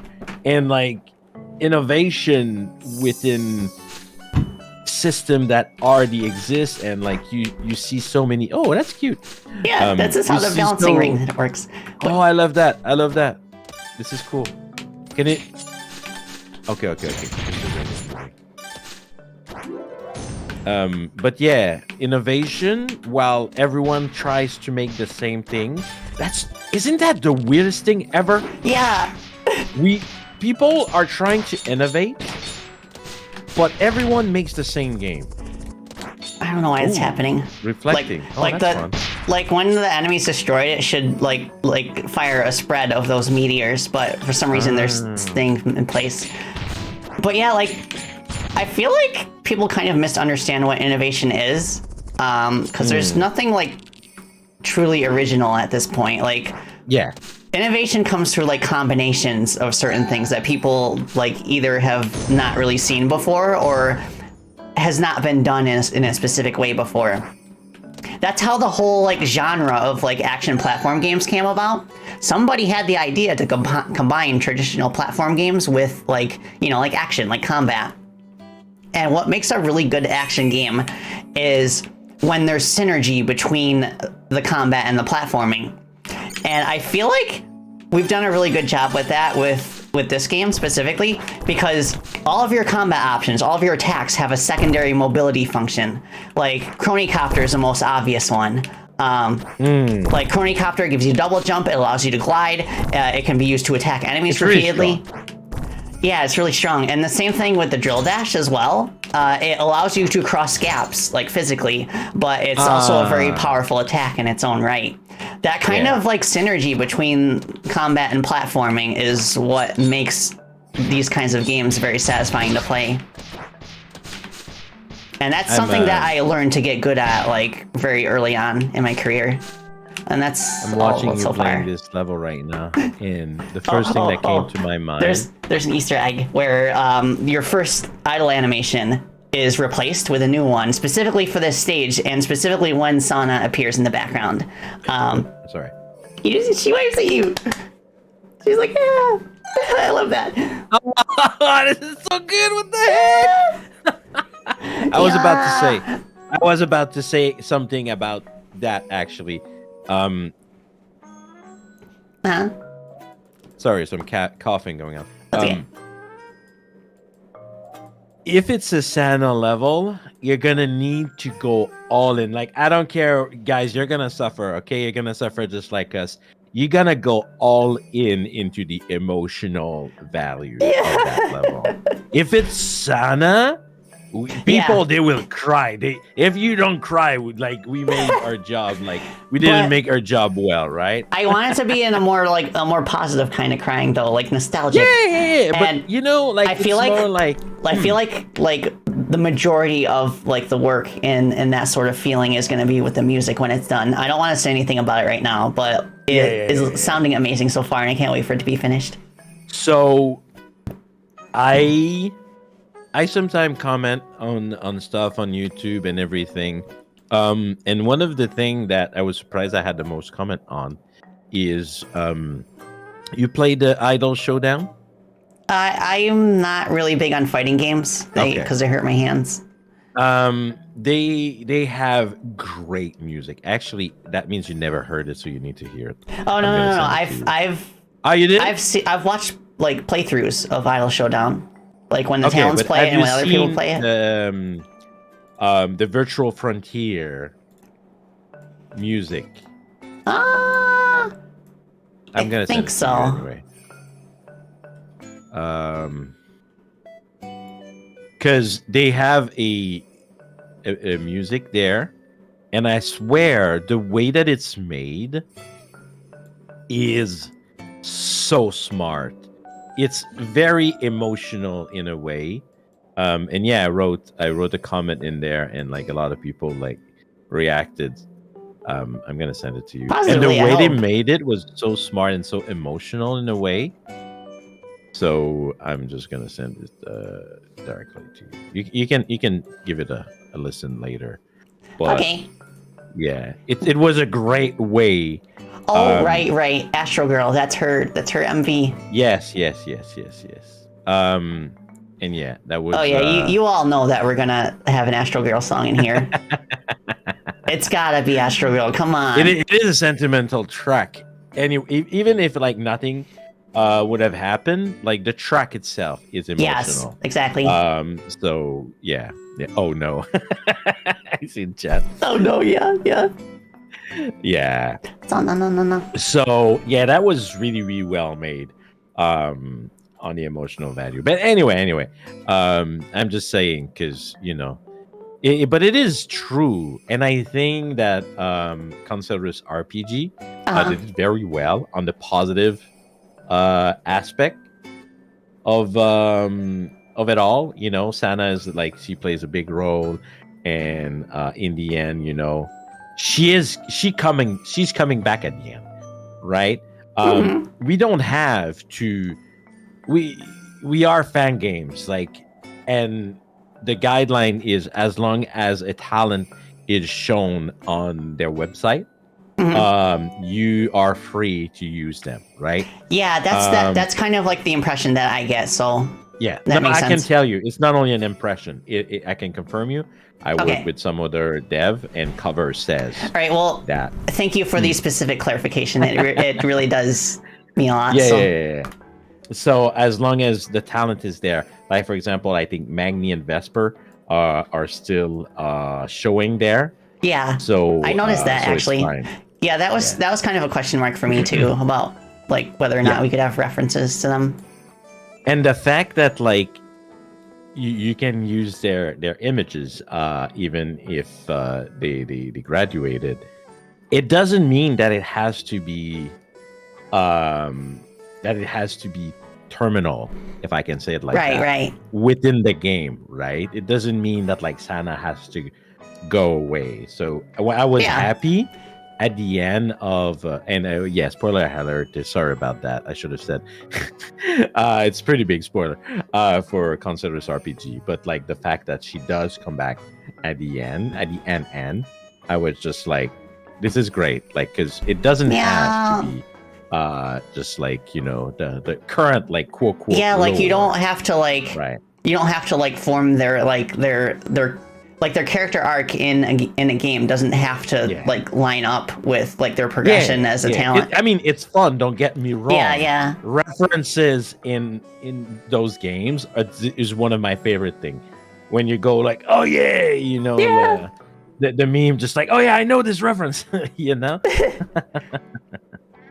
But yeah. Say some name but positive message. Yeah, a reminder that you are loved, and I hope you all have an amazing night. Stay positive, fellas. Oh, thank you so much. I appreciate it. So yeah. Yeah, I'm just gonna play. But I'm excited. I'm just gonna play through some full levels to kind of like. Yeah, sure. Since there's quite a few new people here who might not have seen like the context of like what I'm working on right now. Yeah. Oh, I should turn off my BGM actually. So this is the current prototype of Chrono Gear Wind of Time. I could start the game from the beginning, but I'm just gonna load game. I'm gonna forgo the cutscenes for now. And load game just basically unlocks all the levels that are made so far. Something that I did that's fairly recent is I actually added graphics for the different shards on the world select screen. Oh. So now you can actually tell which world is which. Yeah. Just by their visuals. Can you?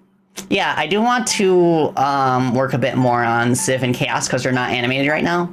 But I guess I like the other ones so far. But I think if I have to say right off the bat, I think nature needs to be more nature, I feel. Yeah, like I think the thing is that I don't think nature is abstract enough. Time and space are abstract, and also like Civ kind of. And I'm not sure. Is it Hope? There's no World of Hope. It's all based on like the OG council, like the 5 concepts. Okay. There's time, space, nature, Civ, and chaos. Oh, okay. Then in that case, you need to rework your chaos because I would have never guessed. Yeah. This is chaos. Yeah, I think chaos and nature need to be more abstract in their appearance. Chaos, like you should go for like absolute chaos, like things zoom out and in, and like nothing makes sense kind of thing. What I could do is I could give it kind of like a Splatoonish, like splatted paint feel, maybe. Chaos. Oh, thank you, Strawberry. I appreciate it. Yeah. But either way, we only have World of Time finished, but every level has at least one golden gear in it. I will start with the intro stage. Like before you even get access to like the level select screen, you have to play through Doorway to Nowhere.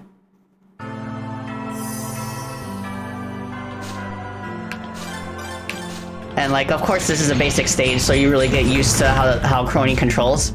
There will eventually be a proper tutorial before this that would be optional. But I still want it to be structured in a way that if you happen to skip that and still don't know how to play, you can still get through it just by fiddling around. You know, maybe I'm being highly critical here, and I don't know if we're not too late in the production, but I have a feeling, and I don't know if it's just me or the sword swing doesn't feel as good as it could be, I feel. In terms of like mechanically or visually? A bit of both. Like it almost looks like she's lazily swinging her sword around. I don't know, it's hard to describe because when you do the drill right, it's like very like highly animated and it's like very visual and it has also a super powerful effect, right? Because like you can cross the gap with it, and you can like attack enemy with it. But I feel the sword swing is just like swing. How can I say it? Does that make sense? Yeah, I get you. I feel like I felt like that at the beginning, and like at least mechanically. So the normal sword swings have an effect that no other attack has. They act as a reflector. You see that I did not catch at all. Yeah, that's something that I definitely have to kind of like that we have to explain to people at some point, because it's one of her most useful abilities. She can reflect any projectile in the game, no matter how big it is. I see. I mean, some enemies eventually will have enemies and bosses that will like reflect it right back, or might have projectiles that will like explode on impact. That could kind of prevent that. I don't know if it's too complicated, but it could be as something as a door can only be opened by reflecting, like. That's a creative idea. If we can figure out a way to make that, to kind of communicate that intuitively, then I think that would be a really cool mechanic. Also, yeah, you face plant if you fall too high. Right. Yeah. I didn't notice. No fall damage though. Yeah, no fall damage. I think that would be a bit too cruel. So you only get stunned. It could still kind of like get you hit by stuff if you're not paying attention. This is the first cutscene, so I can just play this real quick. Boo. Drive says, "Is it weird that the stage makes me kind of emotional? Like, it makes me think back to when Zerx told you about the game and how that dominoed and led to you here." Oh yeah, it does kind of make me emotional too, because it's the very first thing that I shared on social media. Yeah, I think so, right? Yeah. Also, with the dodge mechanic, this boss is so easy because you can just like, because there's no damage when you touch it, right? So basically, what I do is I just go right next to it all the time, and I just like. Oh, you can reflect this now. Just like. Okay. Yeah. Oh, you can even reflect these one. I never even attempted it. Yeah. That's something I'll have to keep in mind then. Okay. But this boss is not meant to be hard. And I did this stage a couple of times too, and never it crossed my mind. Yeah, this is not meant to be a hard boss. Like, I needed to specifically for it to be beatable without even jumping. Oh, interesting.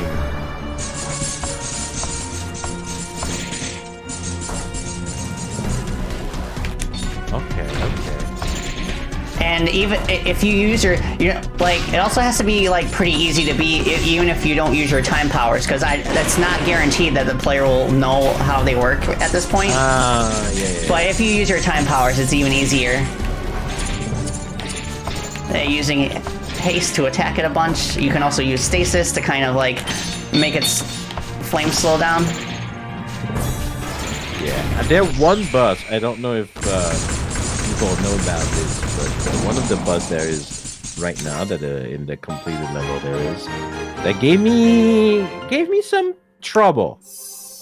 Gotta say, nothing really gave me trouble, but that boss.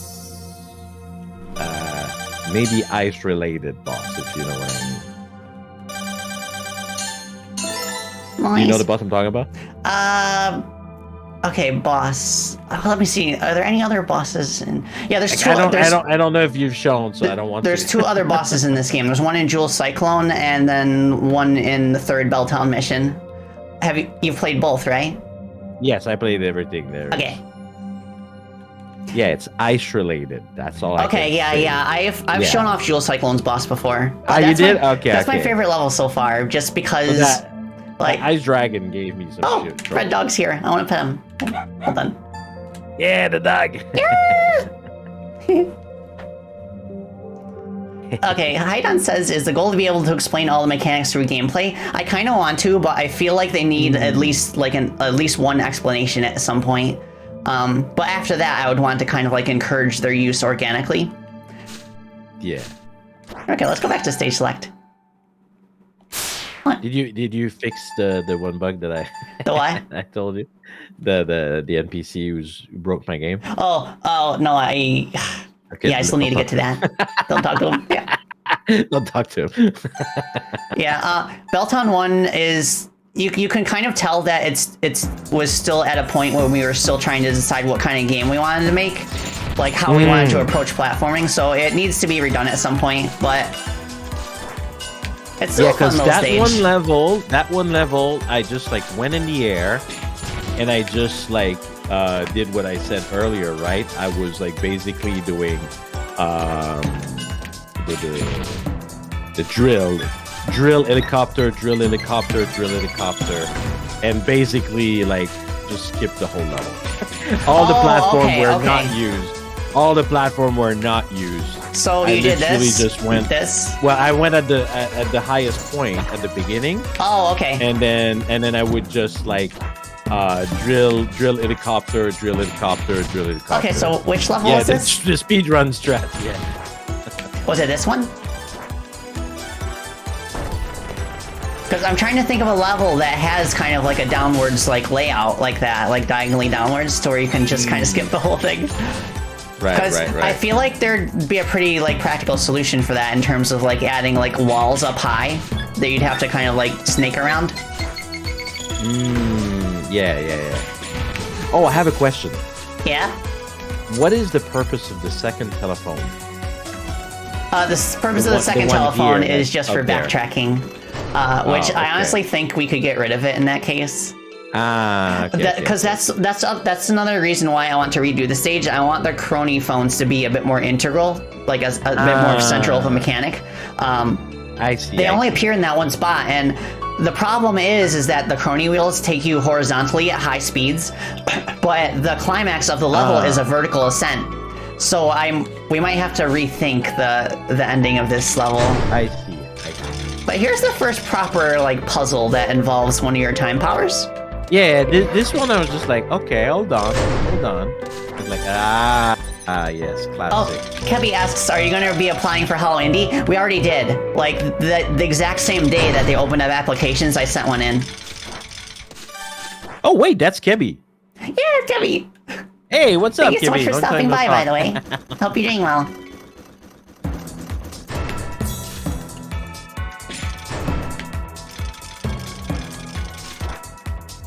Yeah, it's the Kebby, and it's the David. Oh my gosh! So many cool people! I'm really glad that we did this, because, like, you know, it's our wheelhouse. It's what we're passionate about, and I feel like that really, like, shows with, like, the kinds of conversations that we've been having tonight. Oh, I can talk about that stuff, like, all day. Yes, me too. There's so many things too. Like I barely scratched the surface of like including QA in game development and the state of the industry. Like there's so many things I could talk about because like I've been in this industry. Oh yeah, Kebby. Wow, for so long. For a couple of years. Janken told me about like how one of the talents found the soft lock. I'm so sorry. I'm so sorry to hear that. My condolences. Oh my god, and it's my fault. This one, I'm sure Kibby is gonna be like, yeah, no, that's your fault. Don't worry about it. But it's literally my fault because I was also planning on streaming it, and upon like thinking about that, I go and I tell him, oh, you know what would be great, like because it will help for streamers if we have like a full screen option, right? Okay. And there was no such thing as a full screen option when with the plan, right? But Kebby was just like, okay, I hear your feedback. I'm gonna go and I'm gonna try to add one, and then of course, you know, when you add something new, everyone is just like, okay, everyone, like we implemented this, give it a try, and you know, we had a couple people on the team, and then everyone went, and no one had like any real issue. But when Bay played, she got sucked. No, actually, when I played, when I played, I was like, what? And then, you know, panic, you know, we just like, oh shit. And then I remember Kebby was just like, oh my gosh, I can't even trying quickly to fix it. And I think Bay also like planned to play really quickly after me. And I think like the fix did not go in, or something was Oh my gosh. And we were like, I can't even imagine. not the subblock. Like, oh my gosh. I mean, if it happens, it happens. But like, thankfully, Yeah. I feel like they would be very understanding and would give it like another go if it happens. Oh, they did. They played. They all played the game. No, I think Mume only played like partially. Argo, Anyway, thank you for doesn't the care matter. combo. Okay, I'll take Sippy. But yeah, they all played it. I'm so happy for that. And I saw somebody on YouTube made a compilation of like a full playthrough of like all their playthroughs combined. Wow. And it would like switch talents depending on who is speaking in the game. And I think they've done like the first like 2 or 3 chapters. But that was really nice to watch. I remember just curling up with some actual like popcorn and just like watching. I think I don't like to pick favorite, but it's fine. I like them all. They was but about to I give think up. the one that was the most fun to watch, I think, was Iris. Iris was she was really fun when she played it, and she picked on a lot of reference, and she was like laughing very loudly. She did a great. Iris is really fun to watch, especially when she plays like action platform games. Like she's been playing through the Mega Man Zero series, and those are always really fun to watch. I feel like she would really like Chrono Gear for that reason. Did you get the reference that I made during my birthday party?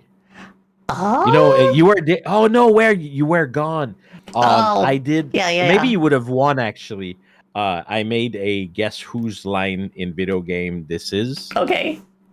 And there was one that is very classic for me at least, but I am not sure a lot of people got. And then it goes like, what is this like? No, what am I even fighting for? Nice. Okay, you would have got it. Okay, yeah. We even have it. We have an emote themed around that. Yeah, exactly. That's so good. Yeah. I love that so. I love how Iris is written in Counselor's RPG, Kebby. She's quite silly in this game too, because like without giving too much context, she starts the game in like a small fairy form, and she's got that kind of like fairy personality. Like she's not happy about it, and she kind of like she argues with Crony a little bit during their first encounter in the story. It's so weird when Iris debuted. Okay. Like the first thing you're thinking is just like, oh, what a great singer, the singer, and everyone is just like, oh wow, and then I think, and I don't know if it's misplaced of me to say, she is funny without intent. Yeah, I do you know kind what of get I that mean? feeling. Yeah. Like, I don't think she's like trying to be an entertainer, like a funny entertainer. It's just like happens. Yeah, sometimes it depends on like who it is. Like some people feel like they get a kick out of like certain people saying certain things, but like the way that they say it is what makes it funny. Yeah, and I think that like she is pure in a way. Like people like, oh no, Iris is not pure. I think that the fact that she is that pure but sometimes I know she's not. But anyway, it makes those funny moments. So yeah, I'm enjoying a lot of how Iris can be funny. There's Iris. So Every time after you meet Iris in the game, she will heal you at checkpoints. I feel like every member of Promise is gonna have like a different effect on that, where they like help you in different contexts. I still haven't decided what the other council members are gonna do, but we'll have to give it some thought and see where maybe which aspects of the game the player might need a hand with, and I think that's where the assist could come into play. Yeah. What is very important to me when I play those hololive fangame and I see those is I need to. It needs to feel like they would have done that. This kind of power they would have. Yes, exactly. Because sometimes it's easy to just like have like content, and it's just like she does like, I don't know, array of something, but it's like it's Mume, and you're like, yeah, but Mume wouldn't like have that. It doesn't make sense in her design, right? Yeah, I feel like I like how like most like fan games are kind of like character centric, because that's what people play them for, because they want to see like their favorite talents in like cool new situations. And like just especially when they interact with each other, that's where I think the magic really happens. I think that's something that like Counselor's RPG really got that's one of the highlights for me. I agree. And I think it's part of, especially I get larger corpo VTuber, where it's like they're kind of building like a story, right? Like within their interaction, and something happened once and now it becomes a thing after that. But like you kind of need to be in the known, or at least like go check the clip where it comes from. So it makes more sense because it became a thing. Nice. And I think these moments are important to establish like the content, like their story, like or like people say their lore. In a way. Yeah, I get you. Also, Creeper, for context, so basically Council originally was 5 members. It was Sana, Fauna, Crony, Mume, and Bills. Sana like graduated at some point in the past, which is the VTuber term for like retiring. But like at that point, Iris had already been collabing with them like very frequently, and she was very good friends with Council. So like just last year, they formed into a new group called Promise, which basically like rolled Iris into like the Council group. So like basically she is like a part of the group. The way we're kind of handling it in Chrono Gear is that they're simultaneously referred to as the Council and as Promise, like for different reasons. Like the kind of lore reason that we're going with is that they are the Council, but they made a promise to each other to always support each other. I'm gonna say something crazy. Okay. Kebi is gonna tell me, he's still in chat, he's gonna tell me, no way, bro, you're crazy. But I think it's your fault, Kebi, that they made Holo Promise. Let me explain. Or part of, right? The game blew out, right? No way, bro, you're crazy. I haven't even started speaking. I think because like people really wanted like Iris to be part of it, right? And I think that like when the game came out and with the console risk, right, it kind of established it really strongly. Console risk. And I think somehow they must probably at some point being like, that sounds wrong. That sounds like a thing we don't own, right? It's kind of fan-made owned, but we need an actual unit. Oh my gosh, Console Risk was never really a real unit. Yeah, I get you. So I guess that at some point they probably sat down and they were like, we need to make this like an actual unit and not just being this awkward like Console Risk shenanigan. The fan loved it. Yeah, Don't get me wrong. I feel like it was like the close proximity of Iris's debut to Council also kind of made them feel kind of like really close together. But I'm just glad that they kind of like officially kind of like made her a part of the group. Because like they were already collaborating like pretty much all the time. Yeah. Also, I just really like this dialogue interaction. It's specifically when you interact with the mirror when Iris is present in the hub area. Yes. Yeah, this part. Actually, I don't. Okay. I don't know if I'll say it here. There's not enough people, so it matters. I've been thinking of giving you a feedback, but I think I know it's maybe not possible. I don't know if it's possible, but tell me as a dev if you think it's possible. Yeah. A hidden special animation. Okay. When you're in front of the mirror, mirror suddenly, like, I don't know, like blow you a kiss or something. That is possible. Yeah, because I was like, I think you're using kind of reflective. Yes, yeah. Okay, I'm gonna explain how I did this. So I'm gonna pull up my stuff in the editor real quick, just to make it like easier. I like that. We get to see behind the wheel. We get to see the behind the wheel when we have the game right in front of us. Sanctum. This is great. So yeah, this is how the Sanctum is laid out right now. And like multiple copies of characters exist because those are cutscenes. Yes. So pay no mind to the multiple copies. Okay, we're going to the mirror. The mirror is an interactable like object NPC. So I have the glass on a separate layer, and it's got like a stencil effect, along with a reflection sprite inside of it. The reflection sprite shares Crony's like set of sprite animations. Right. And basically what happens is that it will always like copy the animation and her current sprite frame, and it just flips it horizontally, except when she is like conversing with the mirror in a manner of speaking, because she turns her back towards it. But I want the sprite in the mirror to still face forward. Right. So yeah, that's how that works. So because it kind of has a copy of the animation, could that copy of the animation have an extra animation that Crony herself doesn't have?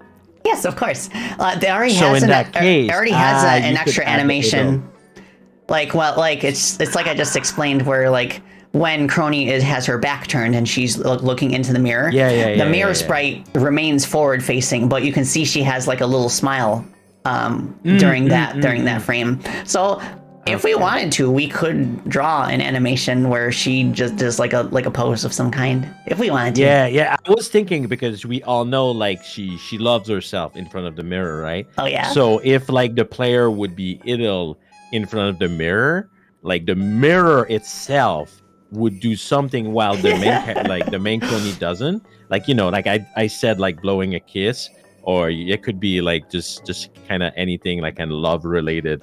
Because we all know how she loves herself. I thought about adding a third like idle animation. She has 2 right now, but I thought about adding a third one where she pulls out a hand mirror and she admires herself. And if you press attack while she has the mirror out during that idle animation, she would swing it, and like it would break if it made contact with an enemy. But kind of like Luigi's taunt in Smash. But I feel like in practice, it would be a bit impractical to have to like stand still and wait for like 30 seconds specifically for that animation. But I feel these little things, right? These little details in a fan game, especially in a fan game, this is the kind of things people go crazy over. And like the idle animation in Galaxy Gourmet, where like you wave at Sana and she waves back. Yes, exactly. Also, people are gonna love. Okay, hold on. I need to find the hub. I have we have the nature hub partially complete. It basically is. It's very heavily based on the Fauna's 3D showcase, like the gazebo area and the bench and the fountain and stuff. Do you want to be in the contact of the guy who made that? Really? Yeah. I may have a way to have him in contact with you. We're talking about like the VR space, right?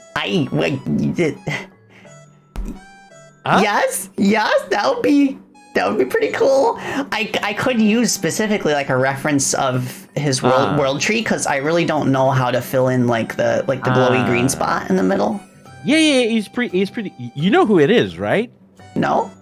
He worked on a lot of hololive stuff. It's Nule. How do you pronounce that? Give me a sec here. Let me find his name. Thank you. Nule Pro. I am always like, I'm gonna find him. No Ray Frey Pro work also on Hame's game. Did you know the rhythm game? I can't recall that one. Yeah. Okay, it's okay. I'll send you their. Did they work on Did they work on the outdoor council hall with all the statues and stuff and the gold fountain of Iago? I am not sure if they work on this one. Because I would love to have like a visual reference of that. But yeah, let me just pull this. That environment is so good. Oh my gosh. Yeah, I can just say like he probably knows your project. I think he's very heavily into holo games, so he might have heard. But yeah, if you need reference and asking him if it's okay also to use it. Yeah, of course. Yeah, there it is. All right, thank you so much for the link. Sure. But anyway, sure. what I wanted to show off real quick. Yes. Sorry. It's It's just okay, the it's moment okay. you said it was based on. I was like, oh, I gotta tell her. Yeah, show me.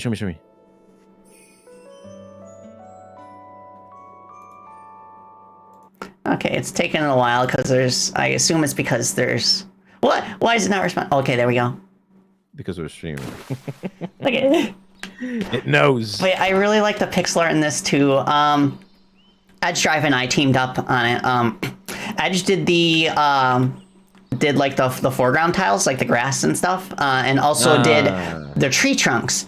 And I specifically did the leaves because I'm very good at like iterating on leaf textures in a way that kind of like can be applied to like full scale trees. Yeah. Okay. Yeah, it's good. But yeah, hold on a second. I'm gonna skip Damn, this that real sapling has a lot of shit to say. quick. Yeah. I don't know if I'm gonna keep this here, but Flower. Cute phone Flower. skip. Oh, there's another mirror here. flower. Oh, that's just a placeholder. That's gonna be where the fishing spot is. Okay. But eventually there will be just like a fishing box here, and you'd interact with it, and then it would initiate the fishing game. Yeah, flower. Flower. I'm thinking about. Okay, so people who know the flower meme, they know it's part of the council cave in their Minecraft streams. I think I would put it in the Skytops level. Like I'd put like the council cave there in some like secret area, and then that's where the flower would be. Yeah, make it just a tad more difficult to find the reference, so people feel like they work for it. Yeah, but yeah, there are like water physics too. I'm not sure if like currently like it behaves kind of like Mega Man style, where it slows you down a little bit. Yeah. And it lowers your gravity. But like Crony's a swimmer in real life, so maybe like we could work on a swimming animation at some point and like actually make her move really fast underwater. Seeing the distortion on her face remind me of the Suisse meme. She did this song. I don't know if you follow a bit of the JP side, but Suisse, right? She did a song almost 2 years ago now. It goes so fast. Called Kakero. And there's like, how can I say? It's raining in that music video, and there is some like droplets where we can see the reflection of her face. But you know how droplets, right? If you would look into them and have your reflection, your face would be like all like. Oh yeah, I getcha. This distortion would have a lot of distortion, and like there was this meme on the Suisse server, and like it's her face like super heavily distortion. I think I know that meme. Like where like your head just kind of like gets like a fish eye lens effect. Yeah. So seeing Crony in the water, and seeing like the distortion reminded me that. So I kind of like the distortion effect while in the water. Thank you. I'm also proud of kind of like there's a very subtle particle effect where you can kind of see leaves falling off the trees every now and then. Yeah. I think that adds a lot. Yes. You could even like maybe amplify it, because I think like a lot of people, it's surprising, okay? I'm a QA, so I'm really good at picking those stuff, but there's actually a lot of people, they don't see jack shit. Yeah. Unless you make it very obvious. That's true. Very obvious for them. They're not going to see it. I will say that some effects are better left being discreet. Because if it's like for certain effects, it's doing its job if you don't notice it. And then that's kind of like how it kind of breathes life into it. Mm. Looks great. Thank you, Cubby. Let's go. Oh, and you can sit. Nice. Yeah, we can sit down. I think maybe like eventually I could kind of like, I don't know if it would be too on the nose as a console or RPG reference, but I'd love to have like a shed somewhere, and then inside there it could be implied to be like, you know, like Fauna's little house, and then like the snail would be inside, and you'd be able to pet her like you can like you can pet Bread Dog.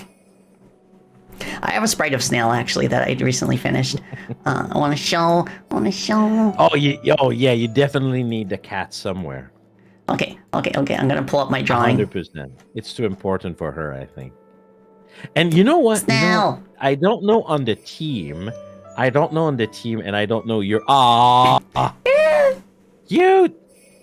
That's my snail fan art, which also is gonna be a sprite because we'll animate her. Is Snail a he or a she? I can't remember. I feel like, especially when you have multi-talent like that represented in a game, I think it's important to have someone like within the team. And I don't know, like there's a lot of people on the team now, which I was impressed. You need like someone who's like a hardcore Fauna fan, a hardcore Mume fan. Yeah, you know? yeah. You want to like double check with them, hardcore and sapling. then they go like, I don't know, like this is like feels like it's missing. I feel like there could be a reference here. Yeah, I kind of wanted to straight up. Yeah. I kind of wanted to like I do feel like that would be like beneficial. So we do have like a few fans of a few different like hololive talents. Like of course I am a crony, and we have a couple of Zomballs or wait, what's the name of Ollie's fan base? It's not Zomballs, that's her mascot.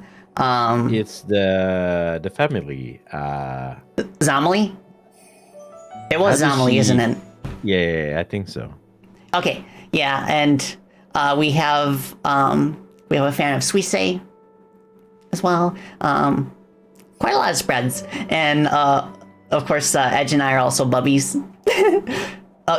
Snail is male. Okay, good to know, Kevy. Thank you. Yeah. I love void cats. Or like Zomraid. That's so right. That is right. Okay, that was it. Zomrads. Yes. I'm sorry about that. Yeah, there's. Oh well, she used many names, so it's okay. Yeah, how many hololive talents are there now? I think there's like 78 now. Yeah. Oh my gosh. For me, I would say on the Ian side, because I am Japan based. Obviously, from the girl, I watch a lot of Bay and Iris. Obviously, they stream like at time that is usually easier for me. So I watch a lot of their content, and I've also worked a lot with David on delivering hope. So kind of having a heavy focus on Iris. There are some stuff that we discuss there. So yeah. Oh, I drive it. It's like fellow Bay and Iris connoisseur. Yeah. I really adore Bay and Iris too, and also Fauna. Like Fauna's ASMR has legitimately helped me sleep sometimes. She's great. And she's really good. And also really like Mume. I just like all of like Promise. They're just me too. They're so good. Oh my gosh. But I'm a like, even if like my Kamiyoshi is definitely Suisse, I watch everyone, but there's so many VTubers out there, and then me myself like pushing for more content. It just makes it hard to just be a DD. yeah, I get you. Oh, also. Yeah. I drew Takodachi. Oh, that's important. Cute. Cute little taco. Very cute. I think if you ever just do a trailer, including an animated Takodachi, I think that Ina, okay, I have my sources. Ina fucking love, okay? Freaking love everything that is like video game or animation. Oh, And I can tell you that she will pick it up. nice. Yeah, I There's think it'd a be fun very, to. very high chance. We've posted animated GIFs on the Chrono Gear social media account in the past. I remember posting one of all the council members with their like idle animations. But I'd love to do that again when we have like a good lineup of like mascots, and then we can just like line them up. Yes. Yes. Yeah. That's a good idea. I feel like we have a pretty sizable number of mascots now, if I'm not mistaken. Let me double check, see which ones we got. Okay. We have made so far. We've made Friend, we've made Gyrus, we've made Humans, Hootsie, Cronies, Ludnites, Nosagis, Omaruzas, Sonolites, Saplings, Snail, Takodachi, and Yadagrasu. But yeah, like... All right. They're so fun to make because they're just like quite a bit easier to draw than the characters themselves. Yeah. Whereas usually I'll have to devote like an entire stream for like drawing like some of the talents. Oh but yeah. I'm very proud of the results because we got kind of a good like workflow going. Let me see if I can find the sheet that I've been using my past few streams. I think it's this one. Yeah. You give yourself some how can I say, timetable? Like, do you give you like schedule? Do you schedule like okay, by that date I would like to have like that level being completed? At this point, it's not really necessary because we have drawn like the vast majority of the talents that appear in the early game. And like I feel like the longest task ahead of us is going to be just like coding and like level design. Like we're going to be done with sprites and music and everything long before like the levels are actually constructed. So we're at a point Usually now. it's the opposite. We're at a point now where we can pretty much pick and choose who we feel like because we've got like the majority of the cast that actually appears in the game. But yeah, during my last I think it was during my last dev stream, I drew the rest of Myth. So, like, Ward and me, like, Ward is one of our pixel artists. We have a pretty good workflow going where I will draft the sprites, usually on my streams, and then I'll pass them along to Ward, and Ward will, like, refine them and kind of, like, improve, like, the silhouette and the sprite composition.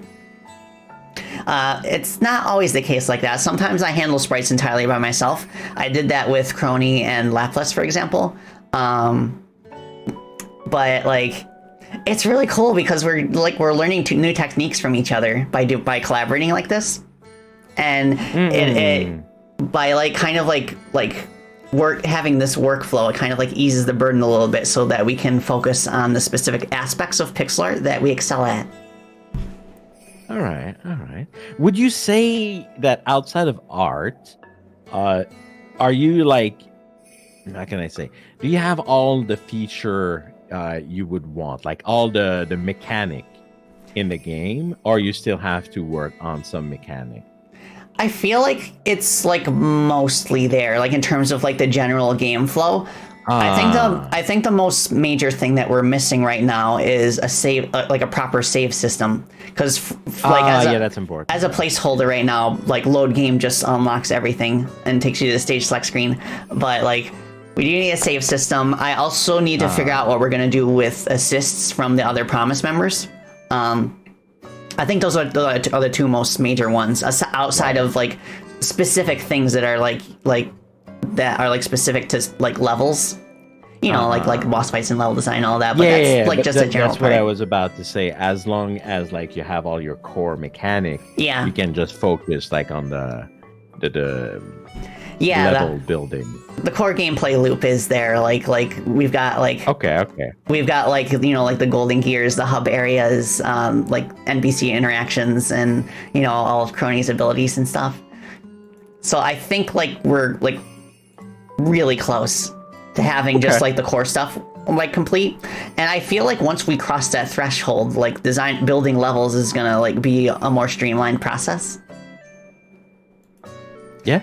Now for sure, like once you have like all the core mechanic done, After that, it's just a matter of making the art and making the levels and having them tested.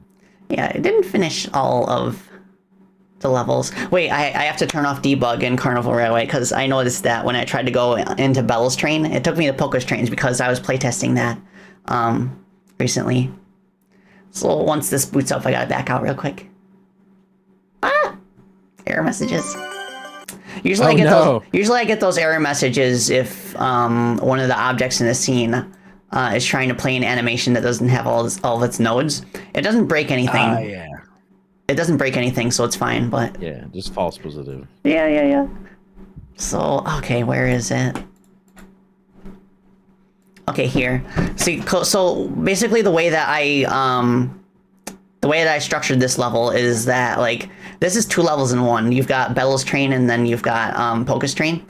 Uh-huh. They're in the same map, and what the start location object does is that it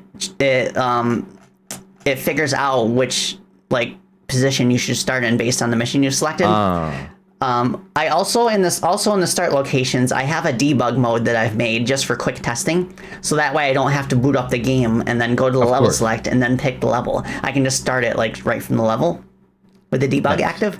But the debug only turns off when the game's compiled, not when I like launch it through the editor. So I will turn that off so I can actually play through this part of the level. Okay. I should have asked earlier, but it just crossed my mind. What engine are you using for this? We are using Godot 4. This is my first experience working in Godot, and I've heard that like Godot 4, like they really like refactored everything. But yeah, I love it. I think the node system it uses is very like unique and interesting. And I love how a game project essentially is a collection of like nodes and scenes. Like the player character is a scene, and that scene is put in the level scene, and the level scene is put in the scene that controls the entire game project.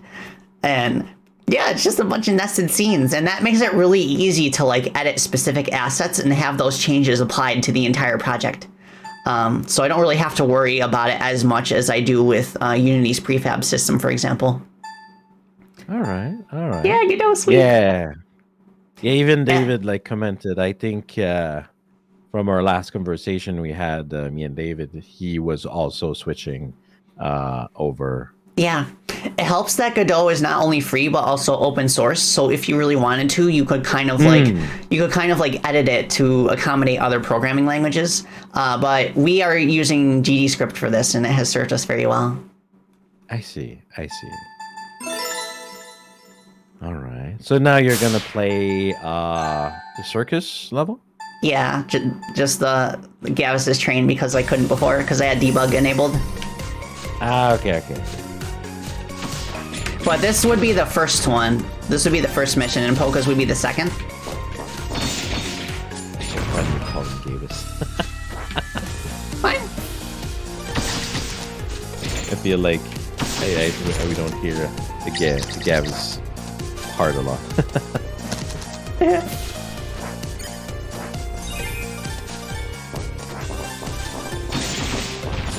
Yeah, I remember we posted video footage of this stage, and it really made the rounds along the Holostars community. But I don't think anyone was really expecting it. I think maybe that's the reason. But either way, I'm very grateful for it. It's sometimes it's a weird space. Like people really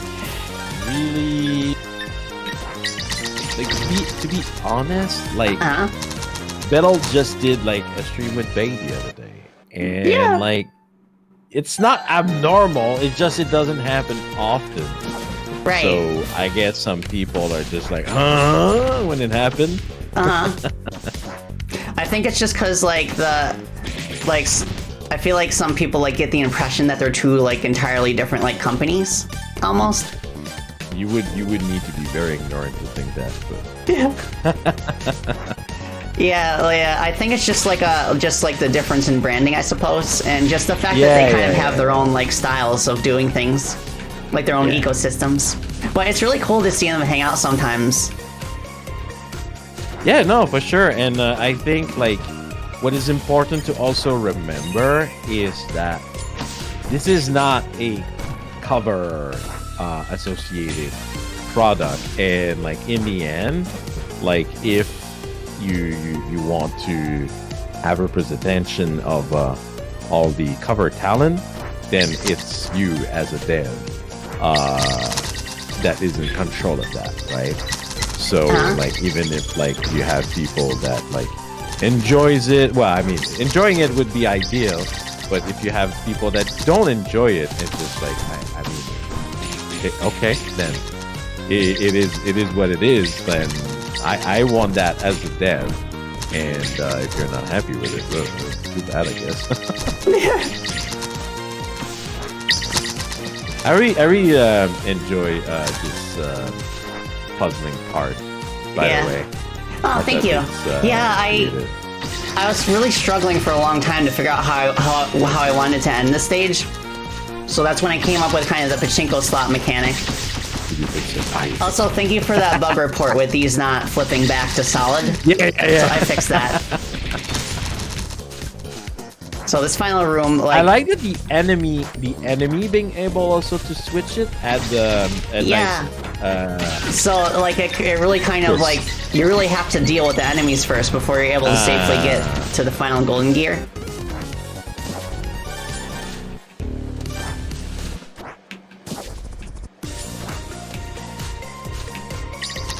Yeah. What is the purpose of saving the red cronies?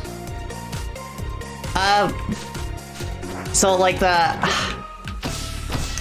it's hard to describe the context, but like basically they are hostile at first, but then you kind of have to like convert them to the side of the blue cronies. And by doing that, you get like an additional golden gear in the hub areas by like regaining their influence. Okay, but what do they do? Do they appear elsewhere? Like I didn't see automatically like a result of me saving a red crony. Oh yeah, that particular side quest isn't finished yet, but eventually I think there will be like a few more. I see. Okay, I'm gonna skip this for now. Lamp. Just to avoid spoilers. Oh! I haven't seen that. No.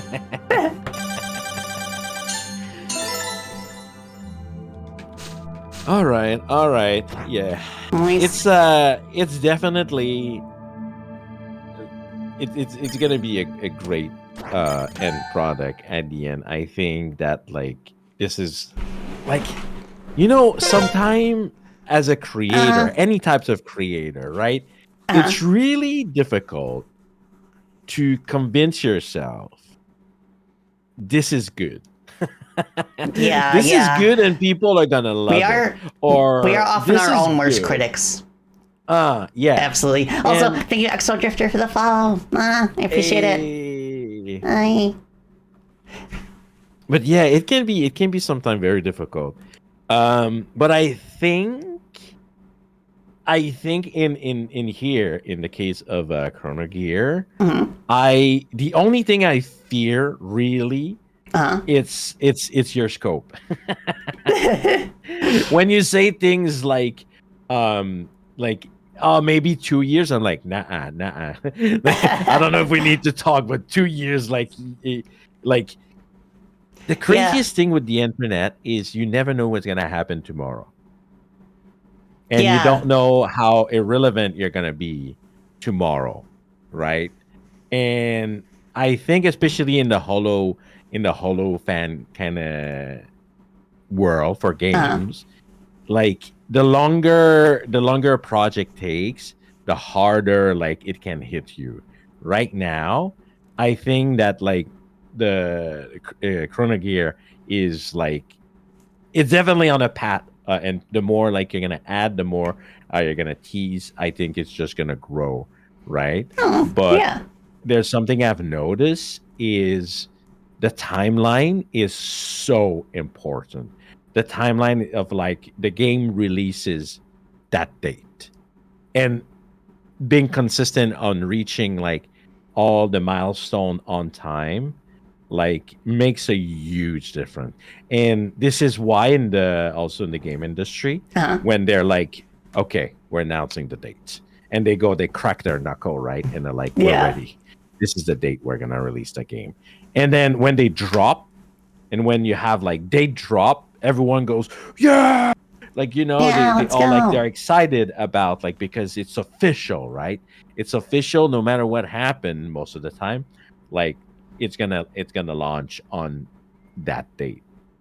So to me, like, if I had to tell you, like, my biggest like QA concern as an analyst is really, like, I think along the line, the day you will be okay, you're gonna analyze all your stuff, and you're gonna be like, okay, I can give a release date, which is very difficult, right? Yeah, it is probably the hardest thing that I have to do, is to kind of like basically just like guess what a good release date would be based on the scope of the project. You don't have to guess. You can analyze all that stuff. You can like analyze through the pacing you've been going, and through the progress you've been doing. Okay, from what we've seen, it took like that amount of time, like, to create that one level, and then we have like X amount of level. So you can try to kind of like gather all your stat and make an educated analysis on what would be a good date. But yeah, I think that, like, when this happened, if you manage to do that, I can help too, by the way. If you manage to do that, like, and you're able, like, to deliver, like, on a certain date, it will definitely, like, it's already going great, but it will, like, definitely pump people, like, even more, and maybe even sometime for the creation process. I've been in many things, and even current things, where the timetable are not set well or properly, and everything, just people think that, like, they can do things whenever, like, they want or feel, and you're just like, my project is slacking now because it hasn't been established, like, properly on or the dates that we are trying to achieve. But once you have dates, people kind of activate their monkey brain, and they go, or their bat brain, and they go like, wait, hold on, like, we need to, like, be finished, like, by the end of the month, and they go like, oh, I need to stop, like, watching, like, my fifth VOD of my favorite VTuber, and I actually need to get down to business, right? Thank you so much, Titan Seek, for the follow. I appreciate that. Thank you. That's the thing, isn't it? I feel like I'm not very good at that, like, setting like accurate like release dates for our games. That's something that I've always struggled with, even since like since our first commercial project. Like, the first Freedom Planet took 3 years. I felt like we scoped that pretty well, but we did have to delay it a couple times. To be fair, the last time we delayed it was because I didn't realize that Steam will not allow you to launch games on weekends. So that we only delayed that by a few days at that point. I did not even know that. The second game was definitely like a whole different beast. Like, our original plan for that game, which I cannot believe I had the audacity to do that, but I gave an estimate that it would release in 2017, which was literally 2 years of development compared to the 3 years of the first game. But eventually it did not take us 2 years, as you could imagine. It took us 7 years. How? Basically, like... 7 is a long ass time. Yeah. So it was just like a lack of money, a lack of manpower. I basically had to do, like, there was a long period of time where I was the only, like, programmer / level designer that was active. So I had a lot on my shoulders. It was very draining for me, and I don't want to get into it too much again because the memories are kind of painful, but I was in a very dark place during the middle of development. But eventually I managed to climb out of it. Ironically, like, I was able to climb out of it like sometime after the pandemic happened. But I eventually like pulled myself together and actually like brought in the extra people that we needed to take everything across the finish line. So that helped a lot. And then it's part of scoping in a way. And then, it's part of the scope, being able to be like, I'm a single human, and if I want to be done in a timetable that is like, you know, a good one, then I also need to have the manpower that goes with it, right? Yeah. So it's also part of game development to be able to not outstretch ourselves as human resource, if we can say it like that. Yeah. Sounds weird, but it is what it is. And like now we're in like a whole other like development is not done on that game. Like we're still working on the console ports, and that is a whole other thing too, where we couldn't really like figure out a precise release date, because for one thing, that's not our decision to make. That's our publishers, and like. Yeah, the other thing too is that it's just something that like we're not entirely used to, especially for like a game of that scope in terms of like a console port. So console port can be painful. I'm very grateful. I'm very grateful that we have the help of a publisher, because I'm like very burnt out on the series now, and I'm very glad, honestly, that I am like working on a different project now, because it will give me like. It's kind of given me like a new sense of appreciation for the specific ways that we handled certain things and how we could improve on that. And I feel like this is kind of a chance to kind of like really improve the way that I scope projects. Yeah, no, for sure. It's really not easy to pull those things, especially when there's not a lot of like people and money involved. Like. It's this is why there's a lot of people that I know it's a not too stream friendly kind of conversation, but there's a lot of people that burn out on making video games because it is very hard to being able to scope the manpower you need, and also being realistic, right? Also, chat, do you realize what this is? What I based it on, I should say. It's an ancient super chat. I see it now. This is great. But yeah, it's an ancient super chat. Oh yes, I love this music. Bob did an amazing job. Like I started with the bass track, and then he kind of like polished it up and made it sound like nice and like ethereal. I love that. Also, yeah, Waterblad, that is a good point too. There's also making sure that the release date doesn't conflict with any other major releases. That kind of like really deflated the release of Freedom Planet 2, because we unknowingly released the same week as Splatoon 3. And I think like a couple other major releases. It's so hard because they're always like, it feels like most weeks of the year are just like absolutely booked with major like AAA titles. So it's a whole like element of strategy that you kind of have to account for. Like, I've always felt like half of game development is actually making the game. The other half is promoting it and making sure people know it exists. Yes, 100%. You can make the best game ever. If you don't tell anyone about your game, no one's gonna play your game. Even if you have the best game ever, if you haven't like publicize it or market it properly. But so something similar happened to Age of Advance, because Kevin was like, okay, December 1st is gonna be our release day, and then they announced it and everything, and out of nowhere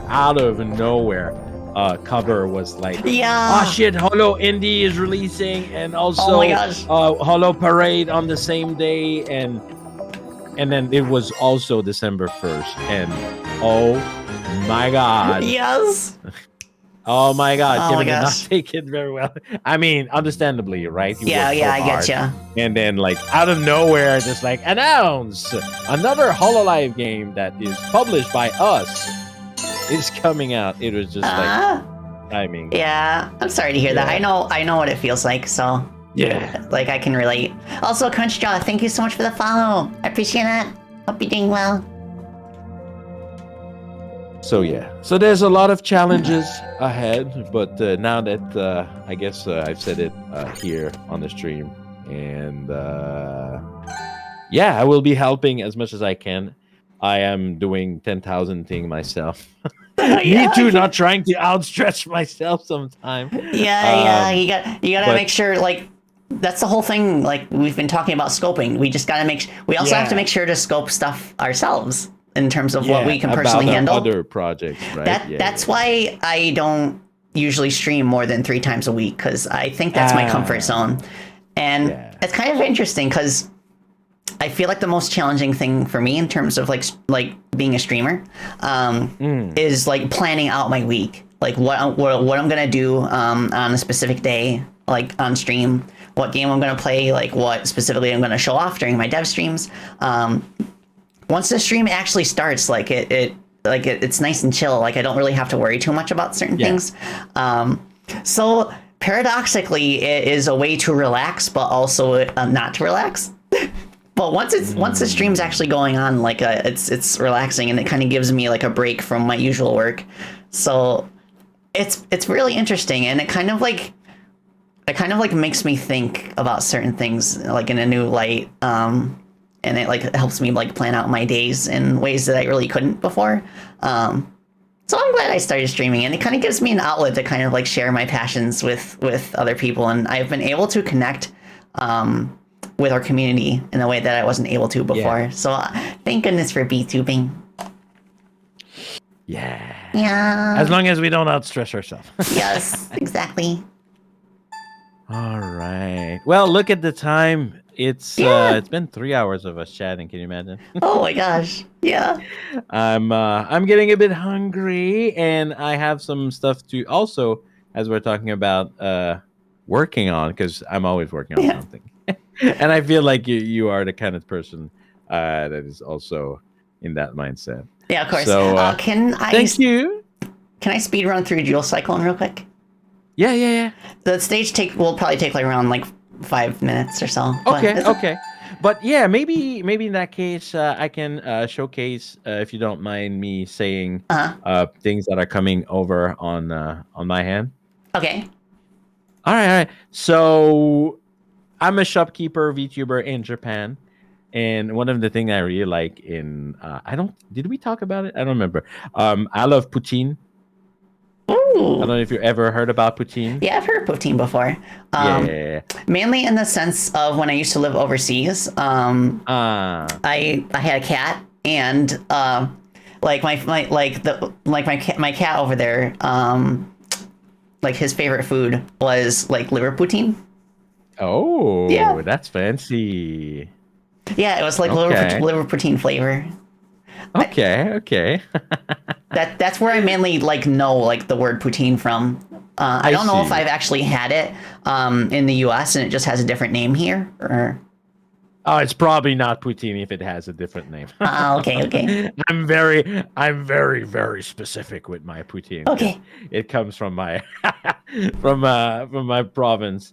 But yes, I'm planning on making a hand cam stream this week, tomorrow actually, if everything goes well. Ooh. And it's really difficult to get cheese curd in this country, and getting everything like to make poutine. So it's kind of an event. Oh, so you do cooking streams? Yeah, I'm gonna cook. Yeah, I'm gonna cook tomorrow. So if you guys are curious about that, that would mean a lot. Well, also, I need to grab a link to your YouTube channel. I'll see if I can find one. Let him cook. Yeah, exactly. Janken Pomme. There we go. I found it. Okay, I'm gonna post it in chat. Feel free to check out Janken Pomme. Thank you. Give him a subscribe. Yay. So tomorrow we're gonna cook some poutine. Awesome. Yeah, I hope you have lots of fun. Thank you. All right, let me take. So you're going over Dual Cyclone. That's the level we were Yeah, that's talking the one about. where you mentioned that the boss kind of gave you a hard time. Yeah. I was worried about that, but it's okay. Like you should always just expect your levels and your bosses to be too hard at first. Like the trick is to just make sure that you know how to dial it down. Yeah. So don't and I worry. think also maybe missing some information about gameplay. But let's I see get you you. have your Basically, have a go at it. my philosophy for this level is that I really wanted to encourage the use of the stasis power. So that's why there's like some intense like level effects, like weather effects, and also like the fast moving crystal platforms. Like I really wanted to kind of like encourage you to use stasis to slow things down, and to also like avoid damage, because stasis has a special property where as long as there's a time bubble up, if you get hit by an attack, you'll be saved from one hit. Oh, I never noticed that. Yeah, it's kind of vague, but I feel like it works really well. It synergizes really well with stasis. So I would like to try and like explain it somehow. Right. So this kind of thing that's going to be hard to explain through gameplay. Yeah. Because you would need like people to go in stasis and then get hit. Yeah, this is a part where like, okay, it's moving a bit fast, so I'm gonna stasis and slow it down. Yeah, I like the way that feels. So it's just a matter of like kind of conveying what you want the player to do. But once they figure it out, it feels nice. Oh, thank you, Creeper. I'm very proud of the background. It actually was pretty simple to pull off once I knew exactly what I wanted to do. It's a particle system. And it basically is made up of like hundreds of small cloud sprites that like move upwards in a spiral pattern, and they never change direction. So the lighting kind of gives the impression that it's like a 3D tornado. This, ladies and gentlemen, is video game, or just like development in general, giving the illusion of like. The front hand shows beautiful cloud tornado, but in reality, it's just an illusion. Yeah. Always like that. I don't know how I'm gonna top this visual effect, but I'll think of something. But it's nice that it happens this early in the game. You do want to have strong first impressions. Yes. Ah, dang it. I missed. No! What? I fell off, so I need to climb back up. I'm watching. Not watching. What happens when I reach 150 subs? I was watching the chat, so... I honestly forgot about it for the longest time, because I don't know if we'll ever reach it, but if I reach 150 subs, I have to play Mega Man in base as Mega Man without using save states. Oh, okay. And the keyword is play. I don't know if I'm gonna beat it. Honestly, I feel like the difficulty is kind of reasonable up until the second to last level. For some reason, that level is like, it's the length of 3 entire stages in one, and it's got like 4 boss fights. And if you lose all your lives in game over, you have to start over from the beginning. And usually in a Mega Man game, there are checkpoints like right before a boss fight, but if you die to one of the bosses, you have to play through like entire third of the level again. So the second to last level is extremely punishing, and it was made deliberately so because back in those days, developers artificially inflated the difficulty of console games so that you'd have to keep renting it from the video store. Yes. That is true. I heard about it. If it wasn't for that level, then it would be a pretty solid Mega Man game. Whoops. Ah. Whoops. Thankfully, we have a rewind power if we fall down. Yeah. I've noticed when I play. Okay.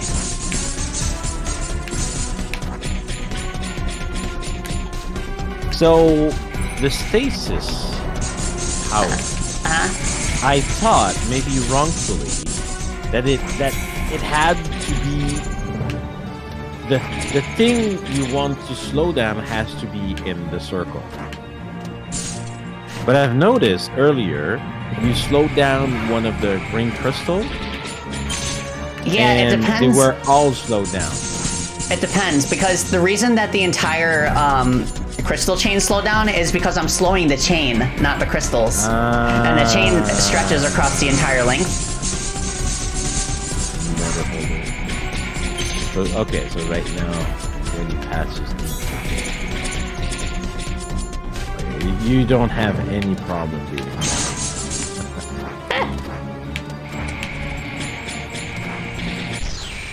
Let's go!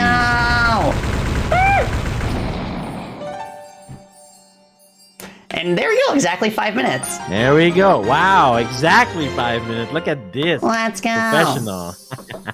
I'm very excited to see what the speedrunning scene for this game would be. Yes! We have a new record! Milestones! We have a new I know that record! some people entered score for Nui Nui Quest, Flare Nui Nui Quest. Oh, yeah, I love that game. That Yeah, game is great. like right up my alley in terms of like the kind of like games that I generally like playing. Yeah. I love to stream it sometime. But yeah, it's like a very Actually, it's a very Mega Man action game, and Yes. like it's got like a scoring system kind of like this game too. And I know there are people who entered time for it because I looked it up once. Uh-huh. So definitely, if you have a time system, people are most probably gonna record their time. Oh yeah, especially if a game like has like a variety of movement techniques that you can perform. That combined with some kind of in-game timing system is like pretty much all you need to encourage like speedrunning. You don't need to be overt about it. You just need to like add like a couple of incentives like that, and then boom, there you go. Also, of course, it's gonna be like have like a time mechanic. It's Crony. She's the warden of time. Yeah, that makes sense, right? Yeah. It's kind of my signature style to have like little quirks and movement mechanics like that to kind of like encourage people to encourage self-improvement. And that's something else that like I did is originally when that ranking screen, the results screen, it was not a scoring system, it was a letter rank system. Kind of like you'd be ranked from rank E to rank A. But I feel like there's like kind of a certain connotation associated with letter ranks, to where we were worried that people who like beat a level but got an E rank would feel like they sucked, but no, you don't suck, you beat the level, that's awesome. So that's why we switched to a more granular scoring system. Yeah. So that way when numbers, they can mean whatever you want. Yeah. And that way, like, somebody who's new to the game won't understand what a good score is until they've played for a while. And then at that point, it clicks, and then they're like, oh, okay, so I guess I can go back to some of the levels that I got low scores in and then get higher scores. No, I like it. Makes sense. Thank you. All right, so... Yeah, so thank you. That was great, and I am very excited to help as much as I can on the project. If you need some help on design, I love having feedback and opinion about that. But and thank you so much for like the whole like talk about scope, because that is probably one of the things that I am most like interested in improving in terms of like being a game developer. It's not easy. So it's stuff that is like really scary, but also stuff that I need to hear. So thank you. Nah, no worries. I think especially in the fan game world, the very indie world is something that is very difficult to kind of grasp, because you know it's like it's your baby, and you're gonna take the time it needs like to make it happen. But at the same time, things need to be happening, and you also need like the manpower that goes with it, even if like you're very attached to your project. So it's all good. It's all good. All right. Well, thank you for having me. I had a great time. It's been awesome. Thank you all so much for hanging with us. Of course. Maybe in the future we can do this again, if you don't mind. I always love some dev talk going on. It was easy for me because I have a lot of free time right now. But yes, absolutely. Yeah, we can check maybe for the future. Yeah, so just a reminder to my underlings, since I got like the time zone wrong, I probably won't stream tomorrow. but I will be back on Friday, and then we'll play a really cool like roguelike indie game called Cuisinier that my friend Alex mentioned to me, and it looks so good. It's published by the same people who are publishing Freedom Planet 2, and you play as like a cute like mouse cat person. I can't remember the species, but yeah, like you fight monsters and specifically to get cooking ingredients and stuff. It looks really cute. I can't wait to try it. Yeah, I was very interested in that game, so that's pretty cool. Nice. Yes. So, all right. Without further ado, we shall bid you all adieu. Thank you all so much. And I will see you all on Friday. And if you are interested in VTuber cooking at all, please check out Janken Pomme stream tomorrow, where he will make poutine. Yeah. And also have a lot of fangame stuff. So if you're interested in that too, I cover these. Yeah, let's go. All right. That's a wrap. Oh, shoot, my other wing's missing because of the way that we clipped it. But it's okay, it's okay. I still have my wings. Bye. Bye-bye. Hey, thank you.